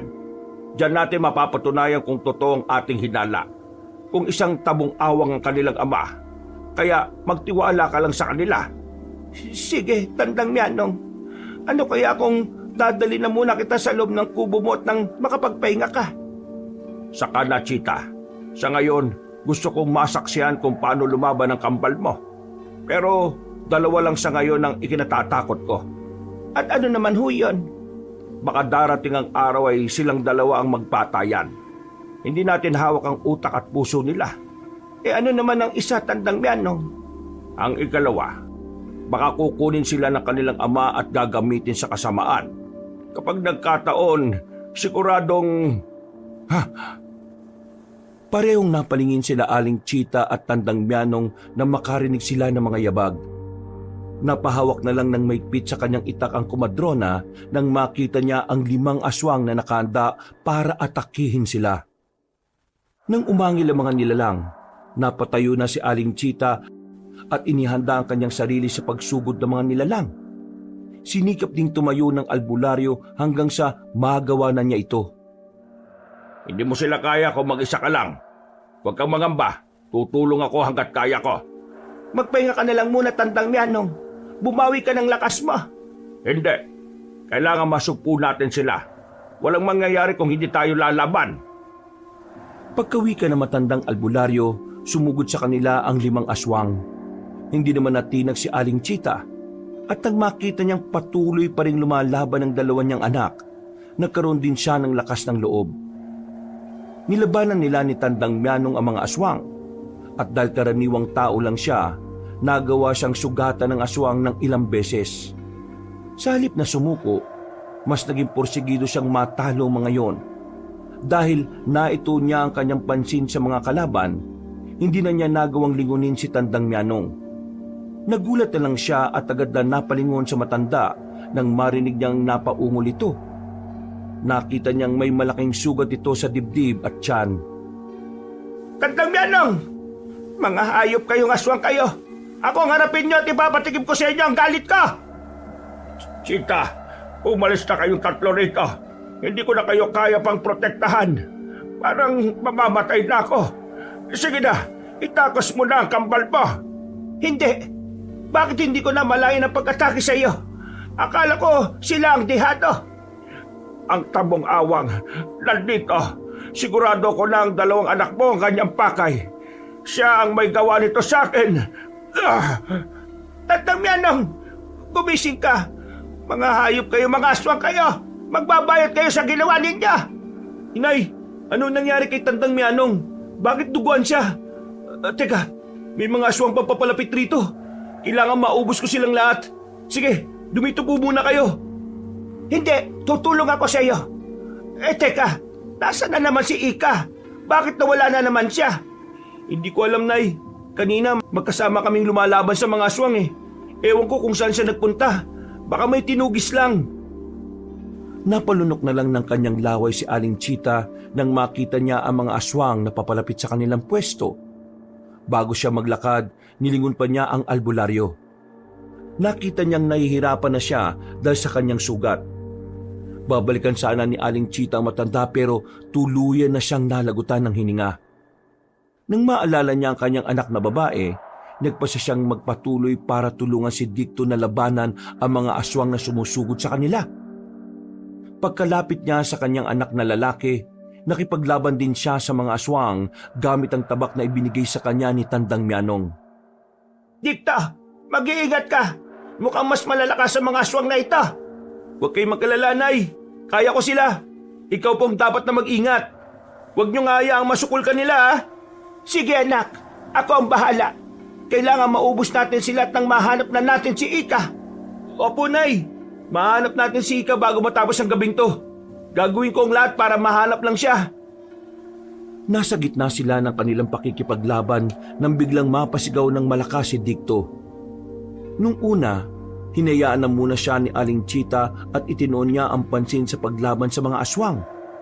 Kalaunan, nang nakahandusay na sa lupa ang mga aswang, ibinaling niya ang kanyang pansin kay Dicto. Napakunot noo si Aling Chita. Tinanong niya ang kanyang anak kung ano ang nangyari rito, pero hindi siya sumagot. Walang ano-ano. Nakita ng komadrona na nagliliwanag ang balat na nasa likuran ni Dicto. Unti-unti itong kumalat sa buo niyang katawan, kaya mas lumakas pa ang hiyaw ng anak niya. Rico, sakit! Ano nangyayari sa akin, Nay? Sobrang sakit ng balat ko. Dicto, bakit ka nagkakaganyan? Ang balat mo, parang nilulukob niya ang buong katawan mo. Ang sakit! Hindi ko na po kaya ito, Nay. Tulungan niyo po ko. Napasigaw na lang si Aling Chita at agad na napalod sa tabi ng kanyang anak nang bigla itong nabuwal sa lupa. Tinawag pa niya ng ilang ulit si Dicto at nabahala siya nang hindi ito sumasagot. Napansin din niyang pati ang mga mata ng anak niya ay naging kulay dilaw na parang bilog na buwan. Napabuntong hininga na lang siya nang medyo kumalma na ang anak niyang lalaki. Inay, sobrang init po ng pakiramdam ko. Parang may kung anong enerhiyang lalabas mula sa loob ko. Parang sasabog ako. Dicto, ano ba nangyayari sa iyo? Bakit ka nagkakaganyan? Hindi ko po alam, Nay. Sandali, sisikapin ko pong makabangon. Kailangan mahanap natin si Ika. Wag na, ako na lang mag-isang maghahanap sa kanya. Aalalayan kita muna para makapwesto sa lilim ng punong yon. Para makaalis na ako. Kailangan makapagpahinga ka, Dicto. Kaya ko naman po, Nay. Baka kung mapano kayo. Marami pa ang mga aswang na nagkalat dito. Sigurado na tayo talaga ang pakay nila. Oo, at dahil yan sa isang aswang na tabong awan, siya ang dahilan kung bakit nangyayari ang lahat ng ito. Hayaan mo na muna yan. Siya ngayon kailangan kong mahanap ang kapatid mo. Hindi na ninyo kailangang hanapin si Ika. Kasama ko siya. Nandito ako, Nay. Huwag na ninyo akong hanapin. Mag-aaksaya lang kayo ng oras. Anak ko, umalis ka sa tabi ng aswang na yan. Baka kung ano pa ang gawin niya sa iyo. Ikaw, aswang! Bakit nandito ka? Anong pakay mo? Aswang? Sino ba yan, Nay? Anong kailangan niya? At ikaw, Ika, bakit magkasama kayong dalawa? Magkamukha talaga tayo, anak. Nandito ako para kunin kayo mula sa walang kwenta niyong ina. Sumama kayo sa akin at pag-aharian natin ang lahat ng lahi ng mga aswang. Hindi ako isang aswang at wala akong amang aswang. At huwag mong sabihin walang kwenta si nanay. Ikaw ang walang kwenta. Paano mo may papaliwanag ito, Dicto? Masdan mo ko. Nagpakilala na siya sa akin at tinanggap ko siya. Sumama ka na rin kay Tatay Fabian. Dadalhin niya tayo sa kuta niya at magbubuhay prinsipe at prinsesa tayo ron. Huwag niyong tatawaging tatay yan. Hindi siya karapat dapat tatawaging ama. Dahil kahit na kailan, hindi siya nagpakaama sa inyo. Halika rito, Ika. Huwag kang sumama dyan. Matagal ko na rin kayong minamanmanan. At ngayon, panahon na para kunin ko ang mga anak ko. Kukunin? Huwag mong subukang kunin ang dalawang yan. Alam ko na napapatayin mo lang sila. At bakit ka nagsasalita ng tapos? Ano ka? Isang manghuhula? Wala ka nang magagawa. Kukunin ko ang mga anak ko. Sa ayaw at sa gusto mo kahit na buhay mo pa ang maging kapalit. Inay, pabayaan mo na kami ni Dicto. Baka kung ano pa ang gawin ni tatay sa inyo. Subukan lang niyang dampian ng kahit daliri niya si nanay. Paapatayin ko siya. Huwag ka magsalita ng ganyan. Masyado kang mahina para labanan ako. Kahit nga dito kay Ika wala ka ng panama. At paano ka nakakasiguro? Alam kong nandito ka dahil sa propesiya. Papatayin mo ang anak ko para wala nang maging sagabal sa iyo at sa inyong angkan. Tumahimik ka! Wala kang alam sa sinasabi mong propesiya. Subukan lang ninyong lumapit kay nanay. Kayo ang uunahin kong patayin. Ika, magkakampi tayo dito. Pero ano ginawa mo? Nangako si tatay ng marangyang buhay sa kuta nila. Sumama ka na sa akin. Iwan natin dito si nanay para hindi na siya masaktan. Dahil lang sa isang pangako? Anong utak yan, Ika? Nanginig ang buong katawan ni Aling Chita. Bumalik sa kanyang alaala ang nangyari noong gabing pinatay ang kanyang mga magulang at kung paano siya pinagsamantalaan ng aswang na tabong awan. Napahagulgol siya at nagulat na lang nang biglang umatake si Ika sa kanila. Naglaban ng magkakambal at walang nagawa si Aling Chita kung hindi ang sumigaw para awatin sila. Demonyo ka! Tignan mo ang dalawa kong anak! Nagpapatayan dahil lang sa iyo! Ay, pabayaan mo sila. Ngayon, tayong dalawa na muna ang mag-arap. Hindi ako papayag na maging sagabal ka sa kagustuhan ko. Walang ibang maghahari sa aking mga kauri kung hindi ako. At ang sino mang hahadlang, papatayin ko! Kung ganon tama si Tantang Mianong, tama ang sinabi niya patungkol sa propesiya. Papatayin mo ang dalawang anak mo para manatili kang pinuno para hindi rin maubos ang angkan niya. Wala kang pakialam. Pati ikaw, papatayin ko. Dahil alam kong pinipigilan mo ko sa gusto kong mangyari. Pwes, magkamatayan ako, magkakamatayan! Hinawakan ng maigpit ni Aling Chita ang kanyang tabak. Kahit na alam niyang mas malakas at mas maliksi ang tabong awan, kinailangan niyang labanan ito para mabawi ang kanyang mga anak. Sa isang pagkisap ng mga mata niya, umatake sa kanya si Fabian. Sinalubong naman niya ito ng tabak at walang pagdadalawang isip na tinaga. Pero nagulat siya nang malamang hindi man lang nasugatan ng aswang. Ano? Bakit parang natutulala ka? Nagulat ka dahil hindi man lang ako nasugatan? Oo, nagulat ako. Pero wala ka man lang taktika sa pakikipaglaban. Ano ka kaya naging pinuno? Inakala mo lang yon. Umanda ka. Kung hindi ka kayang patayin ng mga anak mo, ako ang papatay sa iyo! Napaangil ang aswang at mas lalo pang naging mabalasik ang kanyang anyo. Bago pa man makapaganda ang aswang, humakbang na si Aling Chita para atakihin yon. Itinaas niya ang kanyang kamay na may hawak na tabak. At nang makalapit siya sa aswang, buong lakas niya itong tinaga. Napanganga na lang ang komadrona nang biglang nawala ang tabong awan. Iginala niya ang kanyang paningin. At nang mapalingon siya sa kanyang likuran, napasigaw siya nang sinugod siya ng nilalang. Sinubukan niyang manlaban dito, pero mas naging maliksi ang tabong awan. At bago pa siya makaiwas, nagawa na siya nitong sakalin. Nagpumiglas pa si Aling Chita, pero mas hinigpitan pa ng aswang ang pagkakasakal sa kanya. Walang ano-ano, buong lakas nitong ibinalibag ang komadrona, kaya nabitiwan ni Aling Chita ang kanyang tabak. Hindi tayo dapat na sumama sa tabong awan na yan. At bakit? Hindi mo ba maamin sa sarili mo na may dugo ka ring tabong awan? Hindi ako isang aswang. Ayaw kong matulad sa aswang na yan.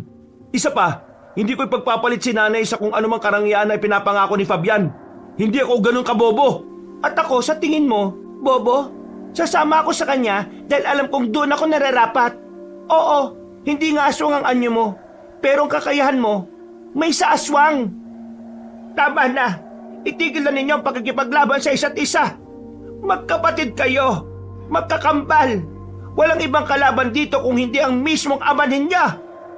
Tama si nanay, ang totoong kalaban dito ay ang kinakampihan mo.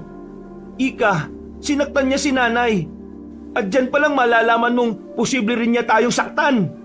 Maawa kayo sa sarili ninyo. Maawa kayo sa akin. Huwag na kayo mag-away. Aalis tayo rito. Hindi ako papayag na kunin kayo ng ama ninyo. Hindi na ipagpatuloy ni Aling Chita ang kanyang sasabihin. Biglang lumapag sa tabi niya si Fabian. Hinuwakan siya nito sa buhok at bagyang iniangat mula sa lupa ang kanyang ulo. Susugod na sana dito si Dicto pero biglaan siyang sinakal ni Ika mula sa kanyang likuran. Pinilit namang magpumiglas ni Aling Chita mula sa ginagawa sa kanya ng aswang. Pero mas lalo nitong iniangat ang kanyang ulo. Hindi pa nakontentong tabong awan, inapakan pa niya sa likuran ng komadrona na naging rason para tuluyan na itong hindi makagalaw. Ngayon, mamili ka, Dikto. Papatay ko ang nanay mo o pati ikaw ay sasama sa akin? Wag! Huwag mong patayin si nanay! Sige, sasama ako. Pero huwag mong saktan ang aming ina.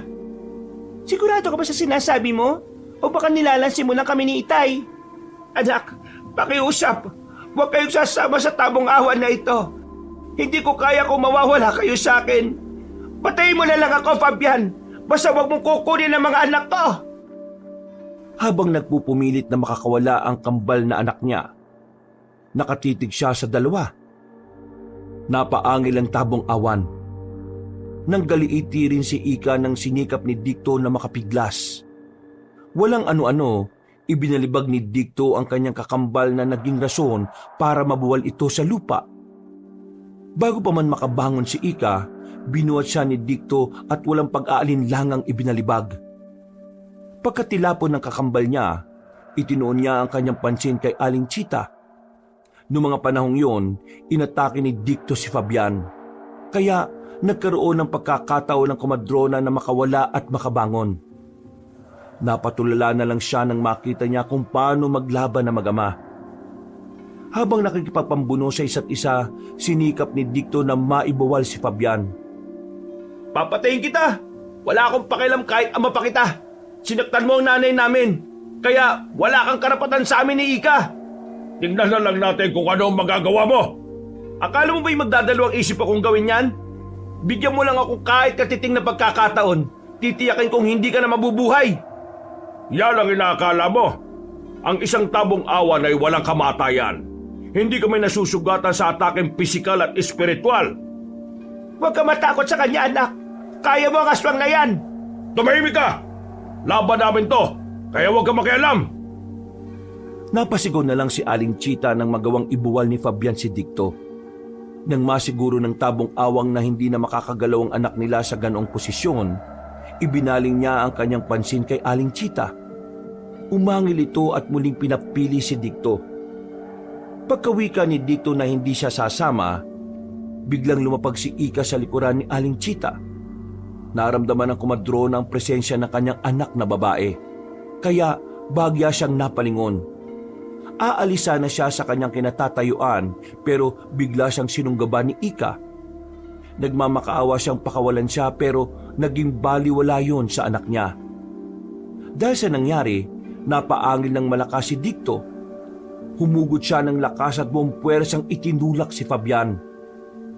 Pagkabangon niya, hinawakan pa niya sa dalawang braso ang nilalang at buong lakas na ibinalibag. Matapos niyang gawin yon, mabilis siyang lumapit sa kinatatayuan ni Aling Chita. Walang pagdadalawang isip din niyang sinuntok sa muka ang kakambal niya. Dahil sa ibayo niyang lakas at kawalan ng balanse ni Ika, tumilapon siya at nawalan ng malay. Nay, kailangan itakas kita dito. Baka kung ano pa ang gawin ng tabong awan na yan sa'yo. Hindi, Dikto.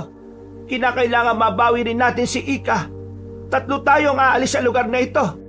Pero mapanganib para sa inyong sitwasyon dito, Nay. Bala kayong pati ng Fabian na yun. Huwag kang matakot sa kanya. Ikaw, anak. Ikaw ang nakatadha ng papatay sa kanya. At pati na sa iba pa niyang mga kalahi. Paano naman po ninyo nalaman ng bagay na yan? Nakasisiguro po ba kayo? Sinabi sa akin ni Tandang Mianong. At sigurado ako dyan. Walang anumang makakapatay sa isang tabong awan kung hindi ang kanyang kauri at ang nakatakda. Kung ganun, kailangan ko mapatay ang Fabian na yon. Magbabayad siya sa ginawa niya sa inyo. Pagbabayarin ko po siya. Mag-iingat ka, anak. Huwag mong hayaan na matalo ka niya. Pakiusap, hanggat maaari, huwag mong sasaktan ulit ang kambal mo. Nasa kalagitnaan sila ng kanilang pag-uusap nang makita nilang papalapit na sa kanila si Fabian. Napalunok na lang ng kanyang laway si Aling Chita nang makita niyang may iba pang aswang na paparating. Napahiyaw na lang si Dikto nang biglang lumiwanag ulit ang kanyang balat at maging ang ibang bahagi ng kanyang katawan kung saan kumalat ito. Nang makita ng mga aswang yon, natigilan sila. Napaangil naman si Fabian at napatingala sa kalangitan. Sige, hintayin niyo ang hudyat ko para sugurin ang mag-inang yan. Patayin silang lahat, pati ang kambal. Hayop ka! Akala mo ba yung magiging madali lang ang lahat? Kayong uubusin namin. Alam ko na kung anong ipinunta mo rito. At hindi kami papayag na mangyari yun. Uubusin namin kayong lahat. Huwag kang magsalita ng ganyan, anak ko. Total naman, ayaw mong sumama sa akin. Tanggapin na lang ninyo ang kamatayan ninyo. Para rin naman ito sa ating lahat. Ang sabihin mo, para sa inyong mga tabong awan, papatayin nyo ang kambal para manatili kayong buhay. Natatakot kayong ubusin ni Dicto, ang nakatakdang lumipol sa inyong lahat. Ika, anak, sugurin mo na ang nanay mo at ang kakambal mo. Patayin natin sila at nang makauwi na tayo. Magkasama tayong mamumuno sa mga kauri natin. Hindi na mangyayari yan. Naliwanagan na ako. At tama si nanay. Papatayin mo kami para wala nang maging sagabal sa inyo. Kung totoo man ang propesiya na magiging katulad niyo ako, wala akong pakialam. Basta gagawin ko kung ano ang tama. Puprotektahan ko ang nanay ko. Pwes, pagsisisihan mo ang pagbabaliktad mong ito sa akin. Inay, ito pong tabak ninyo. Nakita ko ron kanina. Maraming salamat, anak. Sa hudyat na ibinigay ni Fabian sa kanyang mga kauri, agad silang sumugod kina Aling Chita. Pinaligiran sila ng mga ito. Kaya nakaramdam ng bahagyang takot ang komadrona. Naganda naman sina Ika at Dicto sa kung anumang gagawin ng mga aswang. Walang ano-ano, may dalawang lumundag at lumapit sa kanila. Pagkakita naman ni Dicto, sinalubong niya ang mga ito at buong lakas na sinuntok sa tiyan. Napaungol na lang ang dalawa at tumilapon sa kanilang mga kasamahan. Nagkagulo mga aswang nang makita nila ang ginawa ni Dicto. Gayunpaman, sinabihan sila ni Fabian na huwag matakot at sabay-sabay nang sumugod sa tatlo. Pagkaatake ng mga aswang kina Aling Chita, ginamit niya ang kanyang tabak para tulungan ang dalawa niyang anak. Mga anak, huwag tayo magpapatalo sa kanila. Kailangan makaligtas tayo. Huwag kayong mag-alala, Nay. Kaya po namin ang lahat ng mga ito. Kahit na magpahinga na lang kayo roon sa tabi. Siya nga po, Inay. Kami na ang bahala sa mga demonyong ito. Demonyo! Kung gayon, inaamin mo ring demonyo ka, Ika. Tingnan mo ang sarili mo. Kawagis mo ang mga aswang na nakapaligid sa iyo. Tumimik ka! Mamaya ka sa akin. Akala mo ba yung makakaligtas ka? Nang makita ni Aling Chita na mas naging agresibo pa ang mga aswang, sinabihan niya ang dalawang anak niya na mas pag-igiyan ng pakikipaglaban. Kahit na napakaraming aswang ang umatake sa kanila, nawala na ang kanyang takot dahil alam niyang kakampi niya ang kambal niyang mga anak. Habang nakikipaglaban siya roon, napansin niyang nag-ibayo rin ang kanyang lakas at liksi. Hindi niya alam kung ano ang nangyari, pero inisip na lang niya na ginagabayan siya ni Tandang Mianong. Kalaunan, dahil sa pagtutulungan nilang tatlo, halos kalahati na sa mga nilalang ang kanilang napatay. Nang galaiti naman si Fabian nang makita niya yon. Ano ba? Galingan nyo! Kailangan mapatay ang kambal na yan dahil sila ang uubo sa ating lahi! Kabahan ka na, Fabian. Ilang sandali na lang ay makakaharap ka na naming tatlo. Hindi ako natatakot sa inyo. Kaya ko kayong pagbuhol-buholin kung gusto ko. Tingnan na lang natin mamaya kung anong magagawa mo. Nang mapansin ni Aling Chita na susugod na rin sa kanila si Fabian, minabuti niyang harapin ito. Napangisi naman ang nasabing aswang nang makita niya ang komadrona. Napaangil ito at agad na umatake. Kahit na alam ni Aling Chita na hindi tinatabla ng talim ng kanyang tabak ang tabong awan, minabuti niyang sumugal dito. Iniwasan niya ang bawat pag-atake sa kanya ng nilalang. At kung nakakaroon siya ng pagkakataon, tinataga niya sa bandang likuran si Fabian. Kahit na hindi ito nasusugatan, ang tanging pakay niya'y mawala sa focus ang nilalang. Walang ano-ano, sa hindi niya inaasahan ay sinunggaban siya ng aswang kaya nabitiwan niya ang kanyang tabak. Sinakal din siya ni Fabian kaya unti-unti siyang nangihina. Mga anak, tulungan niyo ako! Demonyo ka! Bitiwan mong nanay namin! Dikto, ikaw na munang bahala sa natitirang aswang na to. Tuturuan ko lang ng leksyon nitong tampalasan nating ama. Kayong nararapat at turuan ng leksyon. At sisimulan ko ito sa pagpatay sa inyong ina. Napakasama mo talaga. Magbabayad ka ng mahal. Akala mo ba'y makukuha mo ang aking mga anak? Hindi! Nang makita ni Aling Chita na papasugod na si Ika, nagpumigla siya kay Fabian. Mas lalo ring hinigpitan ng tabong awa ng pagkakasakal sa kanya na naging rason para mapaungol siya at halos mawala ng hangin. Walang ano-ano, umatake si Ika kay Fabian, kaya nabitiwan na siya nito. Nang makita niyang nakikipagpambuno ang kanyang anak sa tabong awan, sumugod na rin siya rito para tumulong. Wala siyang naging pakialam kung may mga galos na siya at kung sumasakit na ang kanyang buong katawan. Ang tanging nasa isip niya ay mailigtas sina Dikto at Ika mula sa banta ng kanilang ama.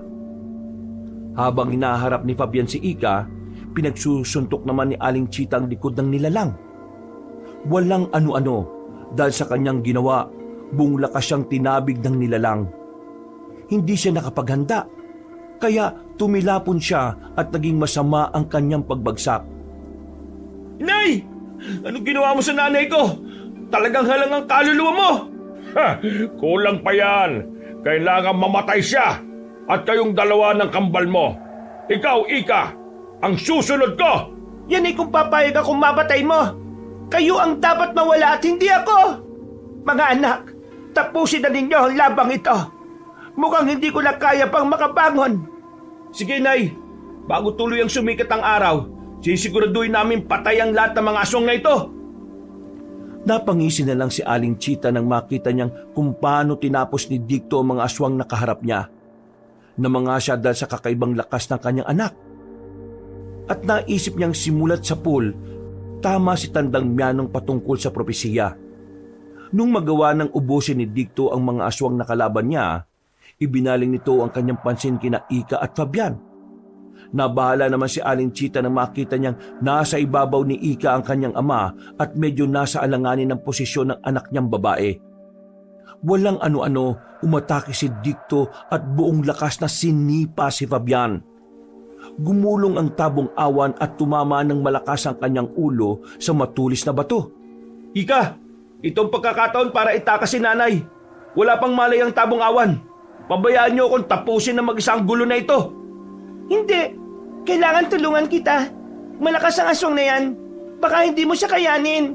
Ako ang nasa propesiya. At kahit na ano man ang gawin ni Fabian, wala siyang kawala sa akin. Kahit ilang beses pa siyang magtago, magkakatagpo pa rin kaming dalawa. Nakaguhit na sa mga bituin ang mangyayari. At hindi na mababago yun. Pero anak, mas maigi kung tumakas na lang tayo. Sige na, habang may pagkakataon pa. Tayo na, inay. Babalikan ko na lang dito si Dikto para tulungan. Sa ngayon, uunahin na muna natin ang kaligtasan mo. At saan naman kayo pupunta? Akala ba ninyo'y makakatakas kayo sa akin? Hindi! Mag-isa ka lang. Wala ka ng laban. Babayaan mo kami makatakas. Dahil kung hindi, haharap ka sa iyong kamatayan. Hindi ko kayo hahayaang makatakas. Hindi ako papayag na tuluyang malipo lang lahi namin. Mamamatay kayong lahat! Dito mismo! Akmang susugod na si Fabian sa kanila nang biglang humakbang si Dikto para tumayo sa harapan ng kanyang ina't kapatid. Napaangil si Fabian at napakuyom ng kanyang palad. Mas naging mabalasik ang kanyang mga mata habang nakamasid sa tatlo. Bago mo saktan ulit si nanay, ako munang harapin mo. Sige na, Ika. Ilayo mo rito si nanay. Ako nang bahala sa aswang na ito. Sige, mag-iingat ka. At huwag kang magpapatalo sa tabong awa na yan. Akong bahala. Kaya ko ang sarili ko. Basta siguraduhin mong ligtas si nanay, ha? Tayo na, inay. Kailangan makahanap tayo ng ligtas na lugar. Mag-iingat ka, Dikto. Opo, Nay. Sisiguraduhin ko munang patay ang aswang na ito bago ako sumunod sa inyo. Nagmamadaling umalis sina Aling Chita at Ika. Habang paalis, ilang beses pang napalingon ang kumadrona. Napadasal na lang siya sa kanyang isipan nang makita niya ang paglalaban ni Dikto at Fabian. Nang makita niyang kayang makipagsabayan si Dikto sa lakas at liksi ng kanyang ama, nakampante na si Aling Chita. Para masigurong ligtas, nagpasya silang pumunta sa mabatong bahagi upang doon magtago. Inay, dito na po muna kayo at babalikan ko si Dicto. Baka malagay siya sa alanganin eh. Ikaw ang bahala. Pero mag-iingat ka rin anak. Mabagsik na aswang ang kalaban natin. Kailangan mapatay niyo siya at nang maging tahimik na ang buhay natin. Sige po.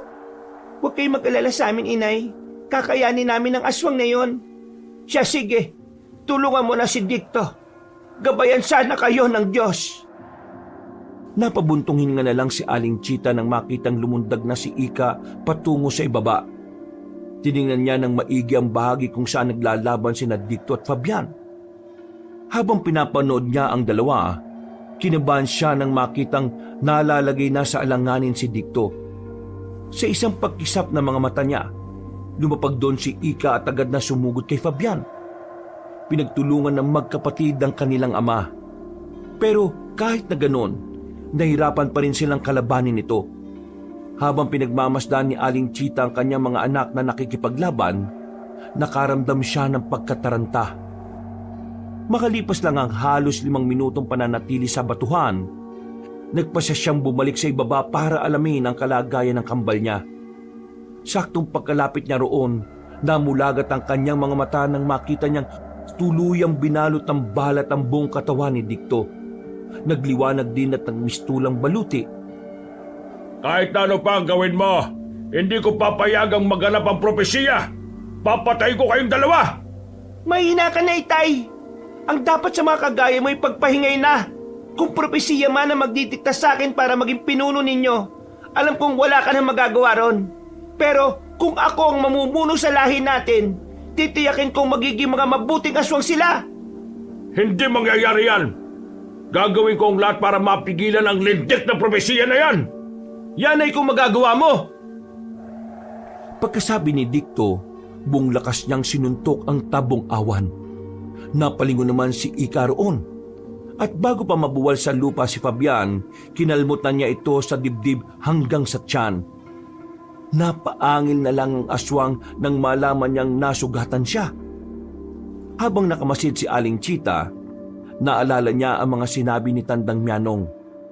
Halos maiyak siya dahil sa lungkot ng pagkamatay nito. Makalipas ang mahigit 10 minutong pagkalmot at pagsuntok ni Dicto at Ika sa kanilang ama, hindi na ito nakagalaw. Nanatili siyang nakahandusay sa lupa. Noon din, tumakbo si Aling Chita para lapitan ng kanyang mga anak. Mga anak, ayos lang ba kayo? Mabutit nagawa niyong talunin ng tabong awan na yan. Ayos lang kami, Inay. Ngayon, sigurado ko na magiging payapa na ang buhay natin. Wala nang aswang na manggugulo sa atin. Tayo na. Kailangan makaalis tayo dito. Baka may iba pang kasamaan yung demonyo na yan at malagay pa tayo sa Ha? Ano ba? Akala ba ninyo'y makakatakas kayo? Papatay ko ang inay ninyo! Buhay ka pa pala. Akala mo ba papayagan ka namin gawin yan?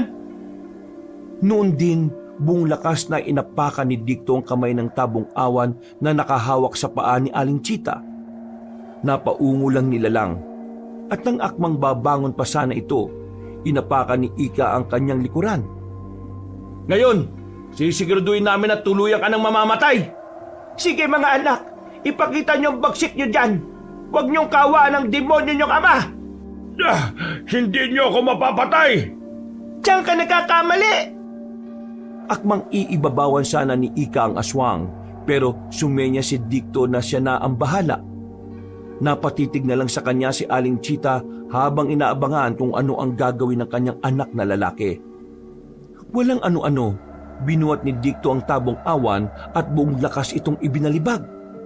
Pagkabagsak ni Fabian sa lupa, nilundagan siya ni Ika upang ibabawan. Napaangil pa ang nilalang at sinubukan itong manlaban sa anak niyang babae. Sa hindi nila inaasahan, nakawala si Fabian. Nagmadali itong tumakas, kaya hinabol siya ni Dicto. Dahil sa angking bilis ng anak na lalaki ni Aling Chita, naabutan niya ang kanyang ama. Noon din, buong lakas nitong sinuntok ang tabong awan na naging rason para mapayuko ito. Patayin mo na yan, Dicto! Huwag mong isipin na ama mo siya! Anak ko, Matagal kong inintay ang pagkakataong makasama kayo. Ngayong nagkaharap na tayo, bigyan niyo ako ng pagkakataon para mahalin kayo. Huwag kang maniwala dyan, Dicto. Minsan na rin niya ako napaniwala sa kasinungalingan niya. Huwag kang magpapadala sa mga paawa niyan. Napailing na lang si Dicto noon. Pinagmasdan niya ang kanyang ama na nooy lumuluha na. Nangamba naman si Aling Chita na baka madala ng peking emosyon ang kanyang anak na lalaki. Walang ano-ano, yumuko si Dicto para ilapit ang kanyang sarili kay Fabian. Napangiti naman ang tabong awan at nagpatuloy sa pagmamakaawa at paghingi ng pagkakataon. Dicto, huwag kang makinig sa kanya. Hindi siya nagpapakama sa inyo. At kahit kailan, hindi siya magpapakama. Babalik ta rin lang niya ang sitwasyon para makatakas siya. Huwag mong pakinggan ang nanay mo. Nandito ko para mahalin kayong magkapatid. At wala nang iba. Kung bibigyan niyo ko ng pagkakataon, gagawin ko ang lahat para maipakita kung gaano ko kayo kamahal. Hindi ako naniniwala sa'yo. Alam ko ang nasa isipan mo at hindi ako papayag na mangyari yon. Umangil si Fabian. Sinubukan pa niyang sunggaban ng anak niya. Pero bago niya magawa ito, buong lakas na siyang sinuntok ni Dicto. Noon din, muling ibinalibag ni Dicto ang ama nila. May kalakasan ang kanyang ginawa, kaya tumilapon yun sa batuhan. Napangisi naman si Ika nang makita niyang hindi agad nakagalaw si Fabian. Pipigilan pa sana ni Aling Chita ang babaeng anak niya, pero lumundag na ito patungo sa bahagi kung saan bumagsak si Fabian. Napatakbo naman si Aling Chita at Dicto para lumapit sa batuhan. Itong unang beses na kakain ako ng laman loob ng isang aswang. At alam kong hindi ko pagsisisihan ito. Sige, subukan mo at nang malaman mo kung ano mangyayari. Handa na ako, anak ko. Huwag mo akong tawaging anak. Hindi ka namin ama. Wala kang karapatang itawag sa akin yan. Kung ganon, ano pang hinihintay mo? Napangisi si Ika. Noon din, winakwak niya ang tiyan ng kanyang ama. Akmang dudukutin na sana ni Ika ang mga laman loob nito, pero sa hindi inaasahan na Aling Chita, naitulak ng tabong awan si Ika. Napatras at napalumpasay ang babae dahil doon. Susubukan pa sanang bumangon ni Fabian, pero inatake siya ni Dicto. Dinukot niya ang laman loob ng aswang. At nang makita niyang nanatiling buhay ang tabong awan, minabuti niyang iumpog sa bato ang ulo nito. Ilang beses niyang ginawa yon hanggang sa halos madurog na ang bungo ni Fabian. Napabuntong hininga na lang si Aling Chita nang makita niya ang sitwasyon ng tabong awan. Hindi pa nakontento si Dicto at binali pa niya ang bawat buto ng kanyang ama. Dahil sa kakaibang lakas niya, naging madali para sa kanya na gawin yon. Nang masiguro niyang patay na si Fabian, kumalma siya at nawala na ang liwanag na bumabalot sa kanyang katawan. Tapos na ang labang ito. Magiging tahimik na rin ang buhay natin sa wakas.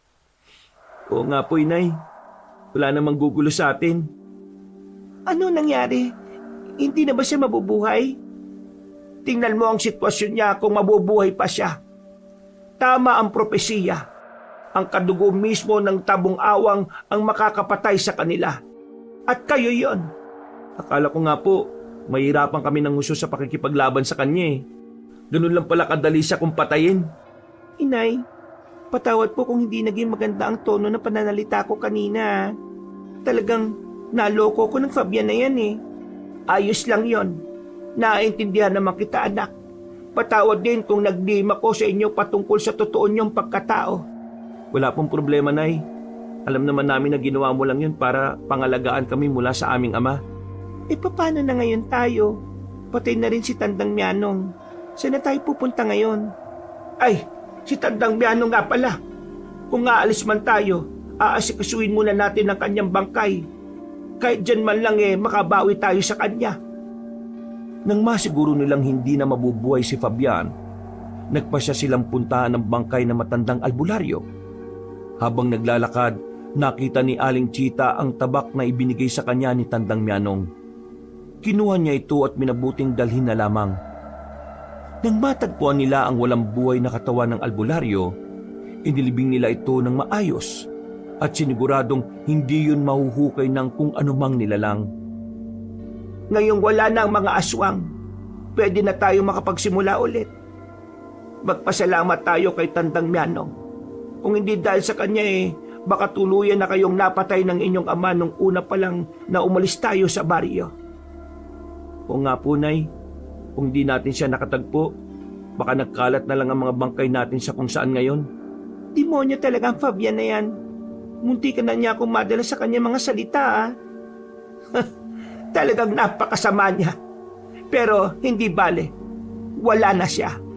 Ang problema na lang natin sa ngayon ay ang sitwasyon niyong dalawa. Wala naman po kayong dapat na ipag-alala, Nay. Kontrolado ko ang sarili ko. Lumalabas lang ang kakayahan ko kapag ginugusto ko. Ikaw, oo. Pero paano ang kakambal mo? Ayaw kong darating ang araw na tuluyan siyang lamunin ng pagiging aswang. Ayaw kong mangibabaw ang dugo ng isang tabong awang sa kanyang pagkatao. Huwag na ninyo akong intindihin, Nay. Kaya ko rin naman pong kontrolin ang sarili ko eh. Natuklasan ko na kung paano ko itatago ang pagiging aswang ko. Ako na lang ang maghanap ng lunas para sa karamdamang ito. Sigurado ka. Baka kailangan mong ipatingin sa albularyo. Maghanap tayo kung talagang kinakailangan. Opo, sigurado po ko, Inay. Huwag na po kayo mag-alala.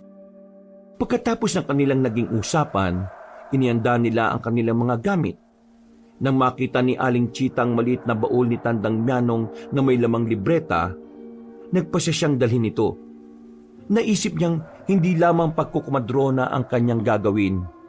Kung hindi, pag-aaralan na rin niya ang pagiging isang albularya. Umalis sila sa kubo ni Tandang Mianong at dumiretso sa kabilang baryo.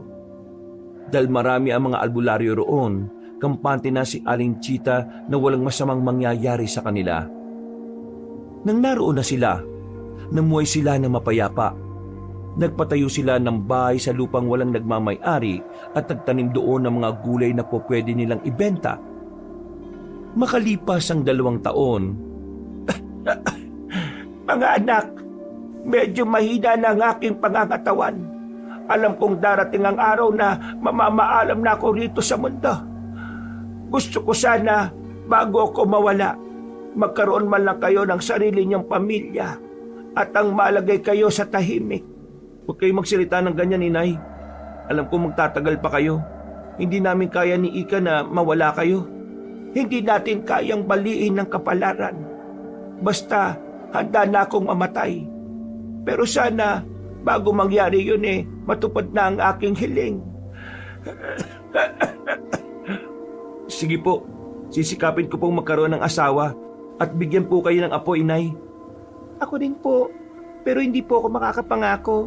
Wala rin kasing nanliligaw sa akin Basta, yan lang ang aking hiling, mga anak. Paglipas ng ilang taon, parehong nagkaroon ng pamilya sina Dicto at Ika. Walang paglagyan ng tuwa ni Aling Chita dahil doon. Kadalasan, habang nakaupo sa kanyang tomba-tomba, pinapanood niyang naglalaro ang kanyang mga apo. Napapangiti na lang siya at inaalala ang kabataan ng kambal niyang anak.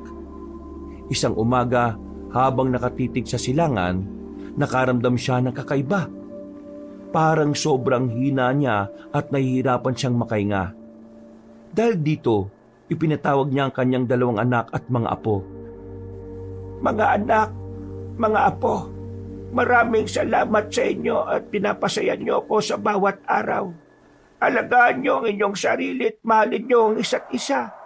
Inay, ano ba yung pinagsasabi niyo? Siyempre, aalagaan namin ang aming sarili at aalagaan sa kapasasayahin ka namin. Mahal na mahal ka naming lahat. Tama si Dicto, Nay. Hindi na nga kami umalis dito dahil ayaw naming iwan ka. Ayaw namin na malulungkot ka. Maraming salamat sa inyo.